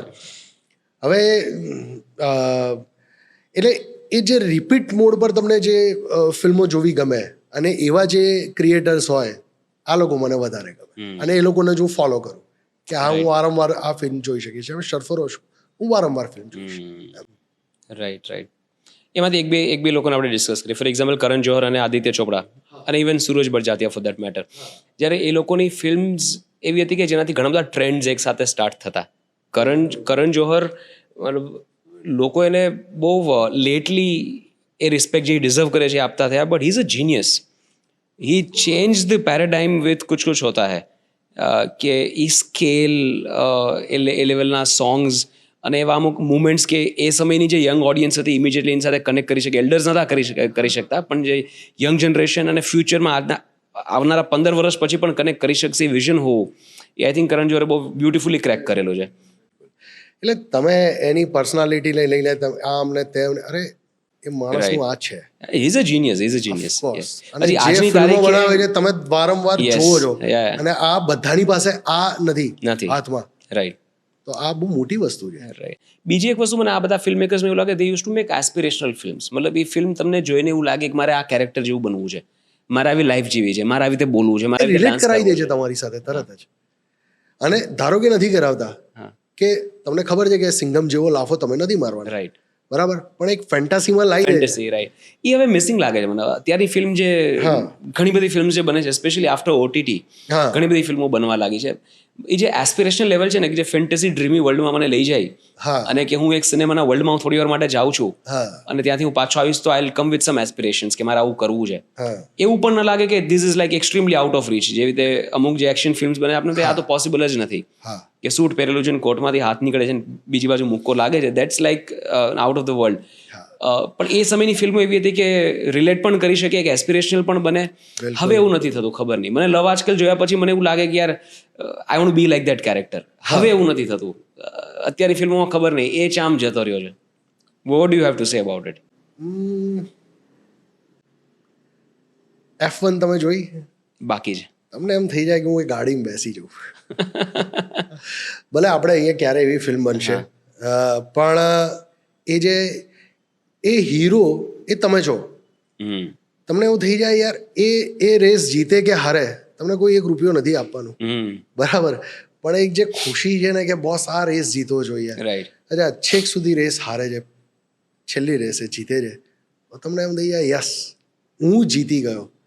એમાં એ છે ફિલિંગ. હમણાં જ આવી છે રિલીઝ થયેલી ફિલ્મ. અને જેમ સ્પેશિયલ ઓપ્સ છે જે અત્યારે Oh, I love that series. Neeraj પાંડેનું કોઈ પણ કામ, since you are discussing Neeraj Pandey, he is one of those makers કે એમનું બનાવેલું હોય ને હું આંખ બંધ કરીને એકવાર બેસી જ જાઉં જોવા. એમની લેટેસ્ટ ફિલ્મ ઓરો મેં કહા દમ થા, એ ફિલ્મની તમે સ્ટોરી નરેટ કરો 3 લાઇનમાં સ્ટોરી પતી જાય છે. There is no story in that film, but what a beautiful screenplay, એનું BGM, એક અલગ કેરેક્ટર છે એ ફિલ્મનો કે તમને જોવાની મજા જ આવે. આઈ લવ એમ. એ છે ધોની છે, ઘણી બધી એ લોકોને, એટલે કે એમાં તમને થઈ જાય કે હું હીરો છું, એ જીતી જાય તો મને વધારે મજા આવશે. એ ફીલ કરાવી શકે છે આ લોકો. રાઈટ. તમને એવું લાગે છે જે હાઇપર રિયાલિઝમ ફિલ્મોમાં બતાવવાની જે કોશિશ કરે છે અત્યારના મેકર્સ, હા, એમાં વધારે પડતા રૂરલ સાઈડ જતા રહે છે, વધારે પડતા ક્યારેક અમુક ગોર, વાયલન્સ, એ ટાઈપના બધા સીન્સ ને બધું આવતું હોય, ઘણીવાર લેંગ્વેજ, જે રીતે મિર્ઝાપુર છે કે સિક્રેટ ગેમ્સ છે, કે હાઇપર રિયલિઝમ તરફ જાય છે ને એમાં જે પેલું ડ્રીમી વર્લ્ડ, ફિલ્મી ફેન્ટસી વાળી જે ફિલિંગ છે એ જરા છૂટતી જાય છે. That's why it's not aspirational for me. મતલબ એ જોઈને હું ડિપ્રેસ થઈ જાઉં, હું મોટિવેટ ન થાઉં.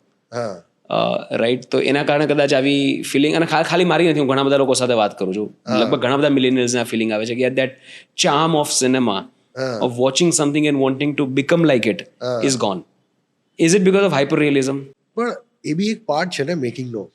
હવે તમે એ જુઓ કે કઈ પિક્ચર તમે હમણાં કીધી, મિર્ઝાપુર કે સિક્રેટ ગેમ્સ કે નહીં, gangs of Wasseypur. Gangs of Wasseypur, ધારો કે એ લઈએ તો તમે જે ફૈઝલ ખાન છે એ કોઈને લાફો મારશે કે ગન બતાવશે કે એ કોઈ ગાળ બોલ્યા વગર વાત કરશે તો એકચ્યુઅલી હું જ હજમ ના કરું. તો એવો ફૈઝલ ખાન મારે નથી જોવો, મારે તો આવો જ જોઈએ છે કે યાર બરાબર છે, બાપ કા બદલા, બેટે કા બદલા, સબકા બદલા દેગા જરા ફૈઝલ. અને પછી જે નીકળે, જે એ જે એન્વાયરમેન્ટ જે બનાવે છે, તો એકચ્યુઅલી તો ભલે એ છેલ્લે મરી જાય છે, બરાબર, પણ હું કે એની સાથે એટલો અટેચમેન્ટમાં છું નહીં કે ફૈઝલ ખાન જીવતો રહેવો, જેવા કંઈ મહાન કામ કર્યા બી નથી, પણ એ જે વર્લ્ડ ક્રિએટ કર્યું છે, એ વર્લ્ડમાં એના ત્યાં રહેતા લોકો કોઈ ગાળો બોલ્યા વગર કોઈ જ નથી આગળ વધવાનું. આપણને ખબર છે આ વસ્તુ, બરાબર. સેમ આપણે હમ આપ કે કોનમાં જતા રહીએ અને ત્યાં એક ફૈઝલ ખાનને મૂકી દઈએ ના ચાલે, તો બી મારી ઘટના અઘરી થઈ જાય. ના ભાઈ, મારે એક ક્લીન જોવી છે. મને એ બી ગમે છે કે એમાં સલમાન ખાન એની ભાભી સાથે જે ઇનોસન્સ થી વાત કરે છે કે મને તારી નાની બહેન ગમે છે, તો એમાં પછી આ વસ્તુ ઘુસાડીશું તો એમાં તો એ ફેન્ટાસી વર્લ્ડ, એ બી એની જગ્યાએ બરાબર છે, આ બી એની જગ્યાએ બરાબર. મેં આ સવાલ નીરેનભાઈને પૂછેલો, ડિટ્ટો આ સવાલ એમને પૂછેલો, એમનો જવાબ બહુ મસ્ત હતો. એ કે ફૈઝલ ખાન પણ કોઈની માટે એસ્પિરેશન છે, તારી માટે નથી. હા, પણ એવું ક્રાઉડ છે જેની માટે ફૈઝલ ખાન પણ એસ્પિરેશન, સરદાર ખાન એસ્પિરેશન છે, એમને સરદાર ખાન બનવું છે. હા, હા, બિલકુલ બિલકુલ રાઈટ. એટલે ટુ ઇચ ઇઝ ઓન, એવું હોઈ શકે. પણ બીજું, એટલે સોરી, તમે ફિલ્મ મેકર છો અને આ મારી કમ્પ્લેન છે ઇન્ડસ્ટ્રીથી, એટલે તમારે થોડું સાંભળવું પડશે કે જે પેલા રોમકોમ્સ બનતી, સલામ નમસ્તે, લવ આજકલ, ચલતે ચલતે, આ ટાઈપની રોમકોમ્સ પણ હવે કે જે વારંવાર જોવાનું મન થાય રિપીટ મોડ પર, any time you want to go back and revisit that film, એવું પણ બહુ ઓછું થઈ ગયું છે. એનું કારણ શું? અને ઓવરઓલ લખાણ, મને એવું લાગે છે કે writing has deteriorated a bit overall, especially in Bollywood. કે તમને ફિલ્મ સ્ટાર્ટ કર્યા પછી 10 મિનિટમાં મૂકી દેવાનું મન થાય કે યાર, they are not respecting the viewer enough to write it well, તો ત્યાં તમને મૂકી દેવાનું મન થાય. આનું એક રીઝન છે, મેં એવું સાંભળ્યું છે, મેં તો બોલિવૂડમાં કામ નથી કર્યું, એક બનાવેલી, પણ વસ્તુ એવી છે કે ત્યાં એક સેટઅપ થઈ જાય રેડી, આ સ્ટોરી છે, બરાબર, અને ડાયલોગ સેટ પર લખાય. હા, આવું જૂની પિક્ચરોમાંય થયું છે અને સ્ટીલ એ પિક્ચરોએ બહુ સરસ કામ કર્યું છે, બરાબર. સુભાષ ઘાઈ બી આવી રીતે ઘણીવાર કામ કરતા હતા કે રામ લખનના સેટ પર ત્યાં થોડું ઘણું લખાઈ જાય અને ત્યાં એક્ટરો પછી સાચવી લે. એક્ટરો એવા જીનિયસ હતા ત્યાં કે ભાઈ આવીને ચલો આ આવી રીતે બોલશે ને આવી રીતે બોલી નાખશે, બરાબર. હવે આ જો સેટઅપમાં ધારો કે મને કોઈ કહે કે સેટ પર જઈને ડાયલોગ લખો, મારો તો પરસેવો છૂટી જાય. હું તો પહેલાં ફ્લોર પર જ ના જાઉં, હાથ જોડ દઉં, નથી તૈયાર ભાઈ. હું ત્યાં જઈને ધારો કે મને કંઈ ના સૂજે તો યુનિટ બેસી રહેશે. ફ્લોર પર જવાની સાથે 100 થી 150 જણ તમારું મોઢું જોઈને બેઠા હોય કે બોસ તમે શું કરવા માગો છો, અમે એ કરીએ. અને જો ત્યાં તમે હલી ગયા, તમે ઓથોરિટી નથી લેતા કે આણે આવું કરવાનું છે તારે આવું કરવાનું છે, આવું તમે નથી કહી શકતા, તો બધા જ તમને શીખવાડવા આવી જશે.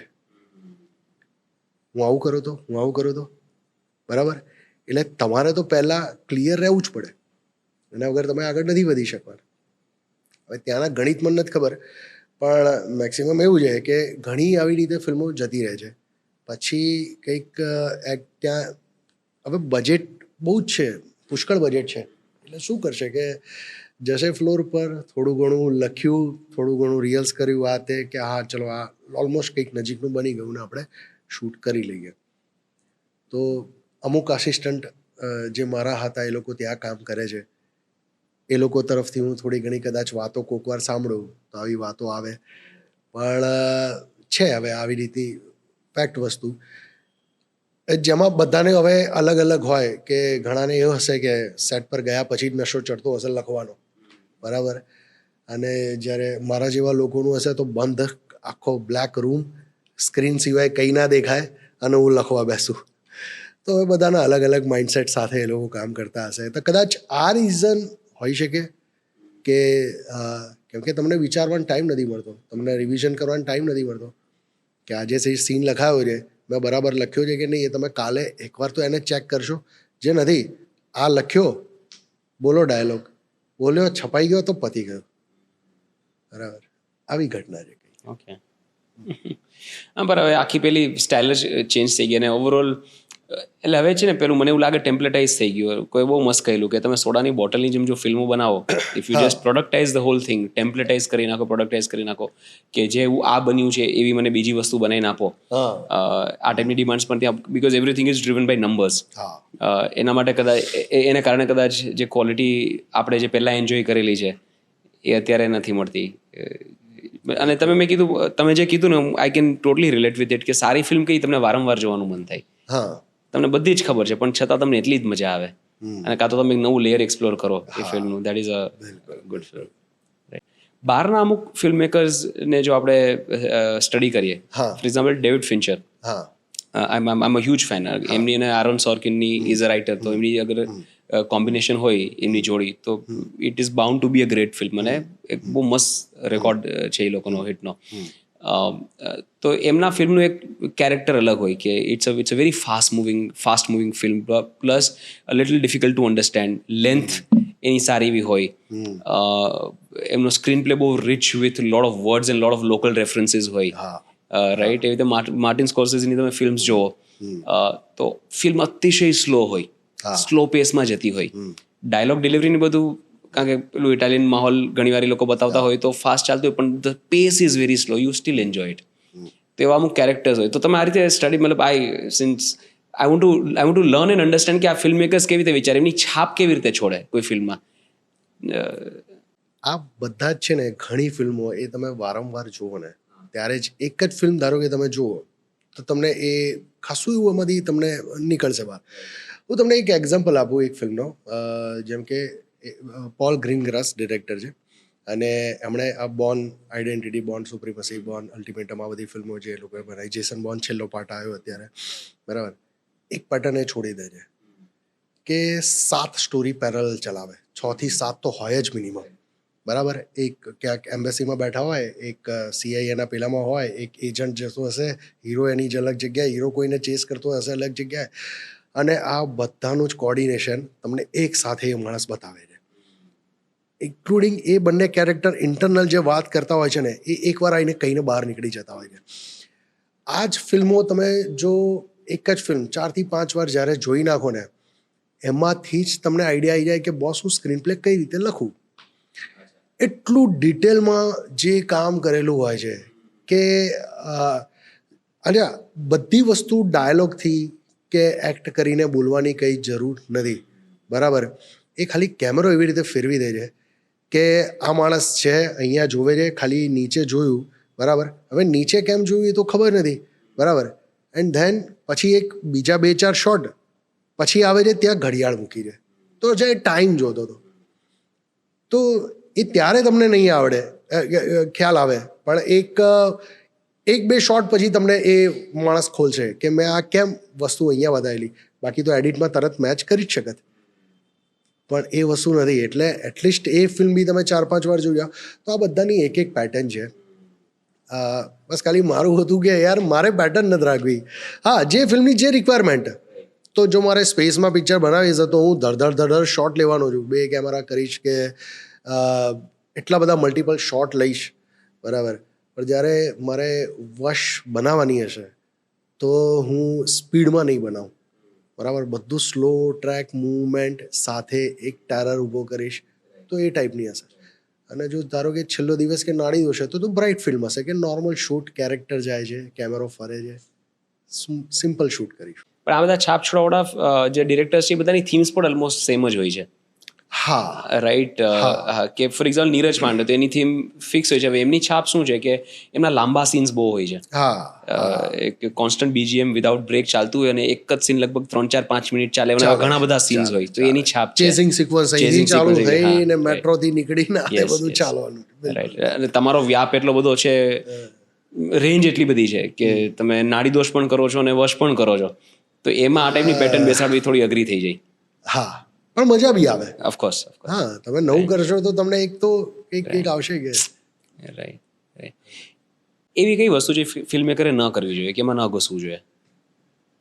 ઘણી વાર કેવું હોય, કોઈ વધારે પડતા ક્રાફ્ટ, મતલબ મેં હમણાં એક ઇન્ટરવ્યુ જોયું, ઇમ્તિયાઝ અલીએ કહેલું કે કોઈ ફિલ્મ જોતો હોય તો usually I watch it as an audience, but the moment I start feeling કે એમાં વધારે પડતું ક્રાફ્ટ કરવાની ટ્રાય થઈ છે, ઇઝ વેન આઈ ડિસલાઇક, કે નથી ગમતું. આ ફિલિંગ મને હીરામંડીમાં આવેલી, કે Heeramandi could have been a lot better અગર સેટ પર થોડું ઓછું ધ્યાન હોત, એસ્થેટિક્સ પર થોડું ઓછું ધ્યાન હોત, અને જે રિયલ ક્રક્સ છે એના પર થોડું વધારે ધ્યાન. Of course I am no one to જજ Sanjay Leela Bhansali, is a great maker, પણ it could have been a little better, એવું મને લાગે છે. એવી રીતે what is your strict no as a filmmaker, કે આ તો આ નહીં કરવાનું?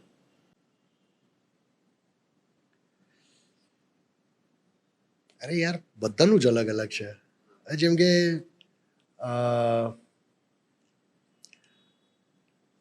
તમે જેને રશમાં આવીને ફિલ્મ બનાવો ને, તો એ રીતે ફિલ્મ ના જ કરવી જોઈએ. કે હા, આજે મારી પાસે પૈસા આવી ગયા, એક ઇન્વેસ્ટર છે અને હું કાલે ચાલુ કરી નાખું. જસ્ટ કે તમારી પાસે પૈસા છે અને તમે ફિલ્મ બનાવી નાખો, આના કરતાં રોકાઈ જાઓ. મોકો એકવાર મળે છે, એ માણસ બીજી વાર તમારી સાથે ઊભો ક્યારે રહેશે? એટલીસ્ટ નાખેલા પૈસા પાછા આવશે તો એ ચાન્સ એક વારનો છે. બીજી વાર તમને નથી મળવાનું એ વસ્તુ, તો બસ ત્યાં ખાલી ઉતાવળ ના કરવી જોઈએ. એના કરતાં પ્રોપરલી, અને શૂટિંગ પર 6 મહિના લગાડવાના નથી હોતા. તમે 6 મહિના લગાવો સ્ક્રિપ્ટ પર, શૂટિંગ 30-40 દિવસમાં કમ્પ્લીટ કરી લો. 30 દિવસ તો બહુ થઈ ગયા, 30-35 દિવસ, બરાબર. હા, કંઈક એવી એક્શન સિક્વન્સ ને એ બધું હોય તો તમારા 50 દિવસ હતા, બરાબર. પણ સ્ક્રિપ્ટ પર વધારે ટાઈમ, શૂટ પર ઓછો ટાઈમ. જ્યારે આ બેલેન્સ થઈ જશે તો ઇઝી થઈ જશે. નહીં તો શું થાય કે તમે સેટ પર જાઓ, સ્ક્રિપ્ટ લખો, એ મીટર તો તમારું ચાલુ જ છે, બરાબર. જે મુંબઈથી તમે ટીમ મંગાવી છે, લાઇટવાળા આવશે કે કેમેરા આવશે, તો કેમેરાનું તો ભાડું તમને ચાલુ થઈ ગયું છે બોસ, તો પૈસા તો આપી જ દેવાના છે. હવે ત્યાં 2 દિવસ વધ્યા, સીધા 20 લાખ વધી ગયા પર ડે તમારા. પર ડે 10 લાખ બી હું જોવા જઉં તો, બરાબર. તો ત્યાં બેસીને સ્ક્રિપ્ટ લખવા કરતાં કે ડિસ્કશન કરવા કરતાં, જ્યારે તમે ઓફિસમાં બેસીને કે કોઈક જગ્યાએ બેસીને તમે સ્ક્રિપ્ટ લખતા હશો ને, એના પૈસા કોઈ નથી લેવાનું. બેસીને લખી નાખો અને પછી ફ્લોર પર જાઓ, રેડી થઈ જાય, કમ્પ્લીટ પ્લાનિંગ સાથે. એમ જેમ આપણે બંને અહીંયા સામને સામને બેસીશું, તો આ હું સેટ પર જઈને નક્કી કરું કે આ એક્ટર અહીંયા હશે ને આ એક્ટર અહીંયા હશે, એના કરતાં હું એક ટેકરેકીમાં જ હું આ બધું નક્કી કરી લઉં અને મારા આખા યુનિટને ખબર હોય, જે લોકો પ્રી પ્રોડક્શનમાં મારી સાથે ફરે છે, મારી એડી ટીમ હોય કે ડીઓપી હોય, તો મારે સેટ પર જઈને એ લોકોને ફરીથી નથી કહેવાનું, નથી મારે વિચારવાનું. મારી સાથે ટીમ પણ ક્લિયર હશે કે આ એક્ટર અહીંયા બેસશે, આ એક્ટર અહીંયા બેસશે, આ ટાઈમ પર ઊભો થઈને અંદર જતો રહેશે. જો હું આટલી પ્રિપરેશન સાથે પહેલાંથી જ જતો રહું, કેમ કે મને લોકેશન આપી દીધું છે પ્રોડક્શને, હું એટલી તો પ્રિપરેશન કરીને જઉં કે નહીં, તો મારો ત્યાં ટાઈમ વેસ્ટ નહીં થાય અને હું વધારે શૂટ કરી શકીશ ઓછા દિવસમાં. એમ તો બસ ખાલી રશમાં ના જતા રહો. Right. The last question before we go to rapid fire. Gujarati film industry revive થઈ એને 12-13 વર્ષ થઈ ગયા. વેન આઈ સે રિવાઇવ, હું સ્ટાર્ટ કરું છું કેવી રીતે જઈશથી, કે ત્યાંથી રિવાઇવ થઈ, છેલ્લો દિવસથી એને એક પુશ મળ્યું, અને પછી બીજી ઘણી બધી ફિલ્મ્સ અલગ અલગ જોનર મળ્યા, પણ હવે મને એવું લાગે છે કે it's been like 12 years of good run Gujarati films. હજી ઘણી બધી ફિલ્મ્સ એવી છે જે ચાલતી નથી, અને it is one of the most struggling art forms in Gujarat compared to let's A concert economy જોઈ લો કે ઇવન ગરબા તમે જોઈ લો, એના કરતાં films struggle to get the audience. Why? એવું શું છે જે ચેન્જ થવું જોઈએ, કે એવું શું છે જે નથી થઈ રહ્યું, જેને કારણે હજી આ સિચ્યુએશન છે? જો હું બંને જગ્યાની એક વાત કરું, એક તો જે મેકર્સ છે, તો બનાવતા પહેલાં ધારો કે હું છેલ્લો દિવસ જ્યારે મારી પહેલી ફિલ્મ બનાવતો હતો ત્યારે હું સૌથી પહેલાં જે લોકોએ કામ કરેલું છે એને તો મળવા જઈશ, પૂછીશ શું છે. તો હું વંદનભાઈને મળવા ગયો, જે ડિસ્ટ્રીબ્યુટર હતા, કે કરાય કે નહીં. વંદનભાઈએ ગુજરાતી પિક્ચરમાં પૈસા જ ના નખાય, ના પાડી દીધેલી. હા. પછી હું ગયો અભિષેક જૈન પાસે, હમ. બધું સર તમે 2 પિક્ચર બનાવી છે, કેવી રીતે જઈશ 2 યાર, તમને જે નડ્યું ને એ મને કહી દો તો હું ના કરું. અરે બધા આવા છે તેવા છે, ના પડતો, હા. બરાબર, ઘસી ના બનાવવાની તો હતી, એ નક્કી હતી, તમે મને કહો. એટલે એમણે દિલ ખોલીને મને બધું ગાઈડ બી કર્યું, રાઈટ. બરાબર. આતિશ કક્કડ પાસે ગયો, આશીષ કક્કડ, હા, એમણે બી બેટર હાફ એક ફિલ્મ બનાવેલી, એમણે બી કીધું પડતો નહીં જીવનમાં. પણ બસ આ હવે અત્યારે શું થાય છે, કોઈ બી મેકર જાય છે ને તો એ આ બધું એક રિસર્ચ કર્યા વગર કઈ રીતે તમારી ફિલ્મ રિલીઝ થશે, કઈ ઓડિયન્સ સાથે થશે, આ બધું એટલીસ્ટ એકવાર સ્ટડી, જે ફર્સ્ટ ટાઈમર પ્રોડ્યુસરની વાત કરું છું, કે એટલીસ્ટ એકવાર ખાલી સ્ટડી કરી લો. જે લોકોએ કંઈક કરેલું છે 2 સલાહ લઈ આવો ત્યાંથી, અને પછી કૂદી જાઓ. રાઈટ. ના નથી કોઈ બી જગ્યાએ કે ભાઈ, પણ પૈસા આપણા જ છે, ભલે બીજા કોઈના પૈસા હોય, તમે બનાવતા હો, પણ એટલીસ્ટ એકવાર નોલેજ તો લઈ લો. હવે જ્યારે આખી ફિલ્મ બની જાય અને પછી માર્કેટિંગના કે રિલીઝના પૈસા ના હોય, ત્યારે ફરતા ફરતા વાયા એવી ફિલ્મો આવે કે બસ આટલા પૈસા નાખી દીધા છે, કઈ રીતે આપણે વર્કઆઉટ કરીશું, ફિલ્મ કેવી રીતે રિલીઝ થશે, બરાબર. તો એટલીસ્ટ આ એક ઘટના ઓછી થઈ જાય, રાઈટ. નોલેજ લઈને કૂદો તો એ વધારે સારું. તો એક આ એક છે. અને બીજું જે રેશિયોની તમે વાત કરી ગુજરાતીમાં, બરાબર, તો જે બધી ઇન્ડસ્ટ્રીનો રેશિયો છે ને, એટલીસ્ટ ઓલમોસ્ટ આપણો બી સિમિલર જ છે, સક્સેસ રેશિયો ગુજરાતનો. એટલે ધારો કે ત્યાં બોલિવૂડમાં 100 પિક્ચર બનીને 5 ચાલતી હશે, અહીંયા 50 પિક્ચર બનીને 2 ફિલ્મ ચાલે છે. આવો જ રેશિયો છે. એટલે એ રેશિયો 5% આ બધી ઇન્ડસ્ટ્રીમાં સેમ જ છે. કદાચ ગુજરાતીનો વધારે હોઈ શકે success ratio. Okay sir, okay, before we go to rapid fire, મને એક વાત યાદ આવે છે. મેં એવું સાંભળ્યું છે કે કેડી સર નું નરેશન બહુ મસ્ત હોય છે. હા, તમને એક અલગ દુનિયામાં લઈ જાય નરેટ કરતી વખતે, તો એક ગ્લિમ્સ જોવા મળી શકે? અરે એવું તો કઈ ફિલ્મનું કોઈ પણ અમે જોયેલી ફિલ્મ નહીં, પણ અમને ક્યારે નરેશન, તમને કંઈ અમને તો અપ્રોચ કરવાના નથી કોઈ વસ્તુ નરેટ કરવા માટે, તો અમને ક્યારે નરેશન સાંભળવા મળે? નરેશન એટલે જે જનરલી જે વાર્તા હોય, બસ હું એ ખાલી કે મને સ્ક્રિપ્ટ વાંચીનું ના કહું. અચ્છા. હા, હવે એટલી બધી વાર મેં વાંચી હોય તો થોડું મનમાં રહી ગયું હોય, એટલે આના પછી જેમ કે હું વશની વાત કરું તો અહીંયા આર્યા ને હિતનભાઈ બેઠા છે, અને અહીંયાથી આ કહે છે કે તારો ભાઈ તારો દુશ્મન છે, જ્યાં મળે ને પતાવી દે છે, તારો અંદરના ક્રોધને જગાડ, ગુસ્સો જગાડ, હજી જગાડ. અને આર્યા આ સાઈડ બ્રીધિંગ ચાલુ ચાલુ ચાલુ ચા, અને આર્યા એકદમ રશ કરતી જાય છે, દોડતી પેરેન્ટ્સની સામે, ડેડ મને કી જોઈએ છે, લાત મારે છે મમ્મી પપ્પાને, બરાબર. હવે ધારો કે હું એક નરેશનમાં ગમે તે રીતે તમને આ વાત કહીશ તો એટલીસ્ટ થોડું ઘણું પિક્ચર તો દેખાઈ જશે, ઓફકોર્સ, રાઈટ, કે આ રીતે આવી રીતે કંઈક થશે. બાકી મેજર હા, તમે લોકેશન જોઈને પછી ત્યાં વધારે એક્સપ્લોર કરી શકો. બરાબર.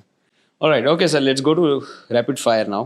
અચ્છા, ઓનેસ્ટ અને ફટાફટ તમારા આન્સર આપવાના છે, not safe answers. Okay. What is it that you don't like about film making? Dubbing. કેમ? અરે યાર, બહુ કંટાળાજનક પ્રોસેસ. અચ્છા. એ જે તમે શૂટ કરી છે એ જ વસ્તુ તમારે ફરીથી ડબ કરાવડાવવાની. અચ્છા, એટલે રિપીટેશન છે. રિપીટેશન છે. Things that actors do that you don't like. એવી કઈ વસ્તુ એક્ટર્સ કરે છે તમને નથી ગમતું? મારો કોલ ટાઈમ 7 વાગ્યાનો હતો, પણ મારું શૂટ 12 વાગે ચાલુ થયું. ઓહો. આવું જ્યારે બોલે ને ત્યારે મને એમ થાય યાર કેમ પણ આવું બોલવાની જરૂર આવે. અરે એકચ્યુઅલી મને નથી કહેતા, પણ ધારો કે આસિસ્ટન્ટને હા. એટલા બધા લોકો છે જે લોકોને કામ કરવું છે, કામ મળતું નથી, અને સેટ પર રહેવાથી મોટો નશો કયો? કોઈ નહીં.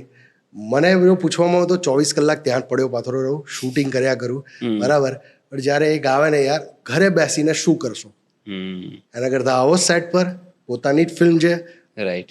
કામ કરો, મહેનત કરો, બસ. આ એક વસ્તુ મને એક્ટર્સની નથી ગમતી. પંક્ચ્યુઅલિટી. ના પંચાલ તો છે જ, હા. 7 વાગ્યાના 7 વાગે ટાઈમ પર આવી જાય છે, હા હા. પણ ધારો કે શૂટિંગમાં આગુ પાછું થાય, ધારો કે 12 વાગે શૂટિંગ ચાલુ થયું, એ લોકોનું રાઈટ. આમ શૂટ ચાલુ છે પણ એમનો પાર્ટ અચ્છા, થોડો ઓકે. ડીલે એનું આવ્યો. જે એવું કેવું છે એ તમને નથી ગમતું. હા. હા, અને પછી એક જે કમ્પ્લેન આવે યાર હા, કે don't મારું complain. શૂટિંગ 12 વાગે હા. હતું, પણ Right, જનરલી એ કંઈક જનરેટરનો બેલ્ટ તૂટી Right. ગયો હોય, કંઈકનું કંઈક ગુફઅપ થયા હોય, રાઈટ તો રાઈટ. એના કારણે આપણે ડિલે કરીએ, બસ. તો ત્યારે જ્યાં એક્ટર્સનું એક આ વસ્તુ આવે ને, એ complain ન હોવી યાર જોઈએ. કેમ આ કમ્પ્લેન, એના કરતાં હા આપણી ફિલ્મ છે, હું ક્યારે આવું, મારું શૂટ નથી તો બી હું આવીને બેસું, Right. કેમ કે તમારી ફિલ્મ છે. બસ ખાલી આ એક વસ્તુ મને નથી ગમતી. રાઈટ. મેં ઘણા બધા ગ્રેટ એક્ટર્સ વિશે સાંભળેલું છે કે they don't leave the sets. જ્યાં સુધી આ લોકો શૂટિંગમાં હોય ત્યાં સુધી એ લોકો સેટ છોડે નહીં. અમિતાભ બચ્ચનજી છે કે રણવીર સિંહ વિશે મેં સાંભળેલું છે કે સેટ પર જ બેઠા રહે, વેનિટીમાં પણ કદાચ ના જાય. થર્ડ પાર્ટીનું બી શૂટિંગ પોતાનો સીન ના હોય ને તો બી એ લોકો આવીને સેટ પર રહે. Right. Okay. A film that you hated but everybody loved. એવી કે તમને ન ગમી પણ બીજાને બધાને ગમી હોય એવી કોઈ ફિલ્મ? કોઈ પણ હોઈ શકે, બોલિવૂડની પણ હોઈ શકે. ના એવી તો કંઈ નહીં, જે મને ગમે છે બધાને ગમી જ જાય છે. એવી કોઈ ફિલ્મ જે તમને ગમી હોય પણ ક્રિટિક્સ બહુ ખરાબ રિવ્યૂઝ આપ્યા હોય, તમને લાગે યાર મને તો બહુ સારી લાગી. કદાચ ખબર નહીં ક્રિટિક્સનું શું કહેવું, પણ એ પિક્ચર નહોતી ચાલી સ્વદેશ, મને બહુ ગમે છે અને હજી બી હું જોઉં છું એને રિપીટ મોડ પર. હવે ક્રિટિક્સે કદાચ સારું કીધું હોય ખરાબ કીધું હોય બહુ મને આઈડિયા નથી. રાઈટ. એક સવાલ પૂછો તમને, થોડું રેપિડ ફાયરમાંથી ડાયગ્રેસ થઈએ. હા સ્વદેશ બહુ મસ્ત પિક્ચર બનાવી, હા આશુતોષ ગોવારીકરે. હા જોધા અકબર પણ એટલી મસ્ત બનાવી. હા. મોહેંજો-દરોમાં શું થયું? મતલબ why do great film maker sometimes કંઈક એવું પ્રોડ્યુસ કરે આપણે એમ થાય કે યાર આ શું કર્યું આણે. ખરેખર યાર મને બી એ થઈ ગયેલું કે આ કેમ આવું, હા પણ હશે હવે એ લોકોના બી ગણિત કંઈક હા. ભૂલ બધાથી થાય. Okay. One actor that you will never work with again. ના ના યાર એવું કોઈ નથી. હું બધાની સાથે સેફ આન્સર નથી આપવાના. ના ના સેફ નહીં, એવું કોઈ સાથે મારો કંઈ ઝઘડાલો સ્વભાવ નથી, અને કોઈ એક્ટર એવું મારી સાથે ખરાબ કરતું નથી. Right. Okay. Your most brutally honest critic એવું કોણ છે જે તમને જેવું છે એવું કહી દે છે? મારી વાઈફ. અચ્છા. હા હા. લગભગ આ કેસમાં બધાનો આન્સર આ જ હોતો હોય છે. હા, વાઈફ, મમ્મી પપ્પા, ફ્રેન્ડ્સ, આ બધા મોઢે કહી દે. Right right. They can take that liberty. હા અગર તમને 100 કરોડ રૂપિયા આપવામાં આવે હા. આજે અને કોઈ એક ફિલ્મ બોલિવૂડની જે તમને એવું લાગતું હોય કે હું વધારે બેટર બનાવી શકું તો કઈ બનાવશો? ઓકે. ચલો બજેટની કોઈ પાબંદી જ નથી, 100 કરોડ નહીં. બાહુબલી. તો પછી નાનું શું કામ પકડવું? હા. Let's go for the best. Okay. One director that you secretly envy. કોઈ ડિરેક્ટરની ઈર્ષા થાય કે યાર આ કેવું કામ કરે છે, આવું આપણે કરી શકીએ. ઈર્ષા તો નથી થતી, પણ એવું કામ કરવા માંગુ છું રાજામૌલી જેવું, કેવી ફ્રીડમ મળે, એવા પૈસા મળે તો someday. Someday. Yes. Best actors in Gujarati cinema based on their acting capabilities in order of their acting capabilities. Best actor 3-4 તમે નામ લઈ શકો. યશ, જાનકી, મલ્હાર છે, હમ બધા બહુ સરસ એક્ટર્સ છે. Michael, yeah certainly. And of course Ravi જે હમણાં પણ એક ફિલ્મ છે એટલે બહુ હું એને બીજી 2 ફિલ્મ આપે પછી હું કદાચ એનું કહી શકું, પણ મારો એક્સપિરિયન્સ સારો હતો, એણે મહેનત બહુ સરસ કરી. રાઈટ. ઓકે. એવા લોકેશન્સ કે જ્યાં શૂટ કરવાની ઈચ્છા હોય? કાશ્મીર હમ એકવાર જવું છે, પણ હવે જોઈએ કેમનું સેટ થશે. તમારું પર્સનલ ટ્રાવેલ બકેટ લિસ્ટ કઈ કઈ જગ્યાએ જવું છે ઇન નિયર ફ્યુચર? સૌથી પહેલા દુબઈ, અબુધાબી અને પછી ઇજિપ્ત. દુબઈ, અબુધાબી અને ઇજિપ્ત. પછી ઇજિપ્ત એટલે ઇજિપ્ત નેક્સ્ટ ટ્રીપમાં. Okay okay. Your all time favourites, અગર 5 ફિલ્મ્સનું લિસ્ટ કે જે ગમે ત્યારે કેડીસર જોઈ શકે. હા, એક હું રિપીટ મોડ પર જોઉં છું, શિન્ડલર્સ લિસ્ટ. Beautiful film. પછી બીજી એક Hitler rise of the evil. The pianist, પછી સેવિંગ પ્રાઇવેટ રાયન. એટલે આ બધી એટલીસ્ટ મેં ઘસી મારી છે. લગભગ 100 વારથી ઉપર પિક્ચર જોઈએ છે આ બધી જ ફિલ્મો. રાઈટ. એટલે એક ફ્રેમ મને યાદ છે આ બધાની. રાઈટ. સેવિંગ પ્રાઇવેટ રાયન જે ફિલ્મનું જે સ્ટાર્ટ અને એન્ડનું જે કનેક્શન જે છે ને, અરે that's brilliant. I was taken aback કે યાર કોઈ આવું કેવી રીતે વિચારી શકે. ઓફકોર્સ. બોક્સ ઓફિસ સક્સેસ કે creative satisfaction, what would you prefer? Box office success. Okay. A secret about the industry that nobody says but you will. એક એવી વસ્તુ અબાઉટ ઇન્ડસ્ટ્રી કે કોઈ ખુલીને વાત નથી કરતો પણ કરવી જોઈએ.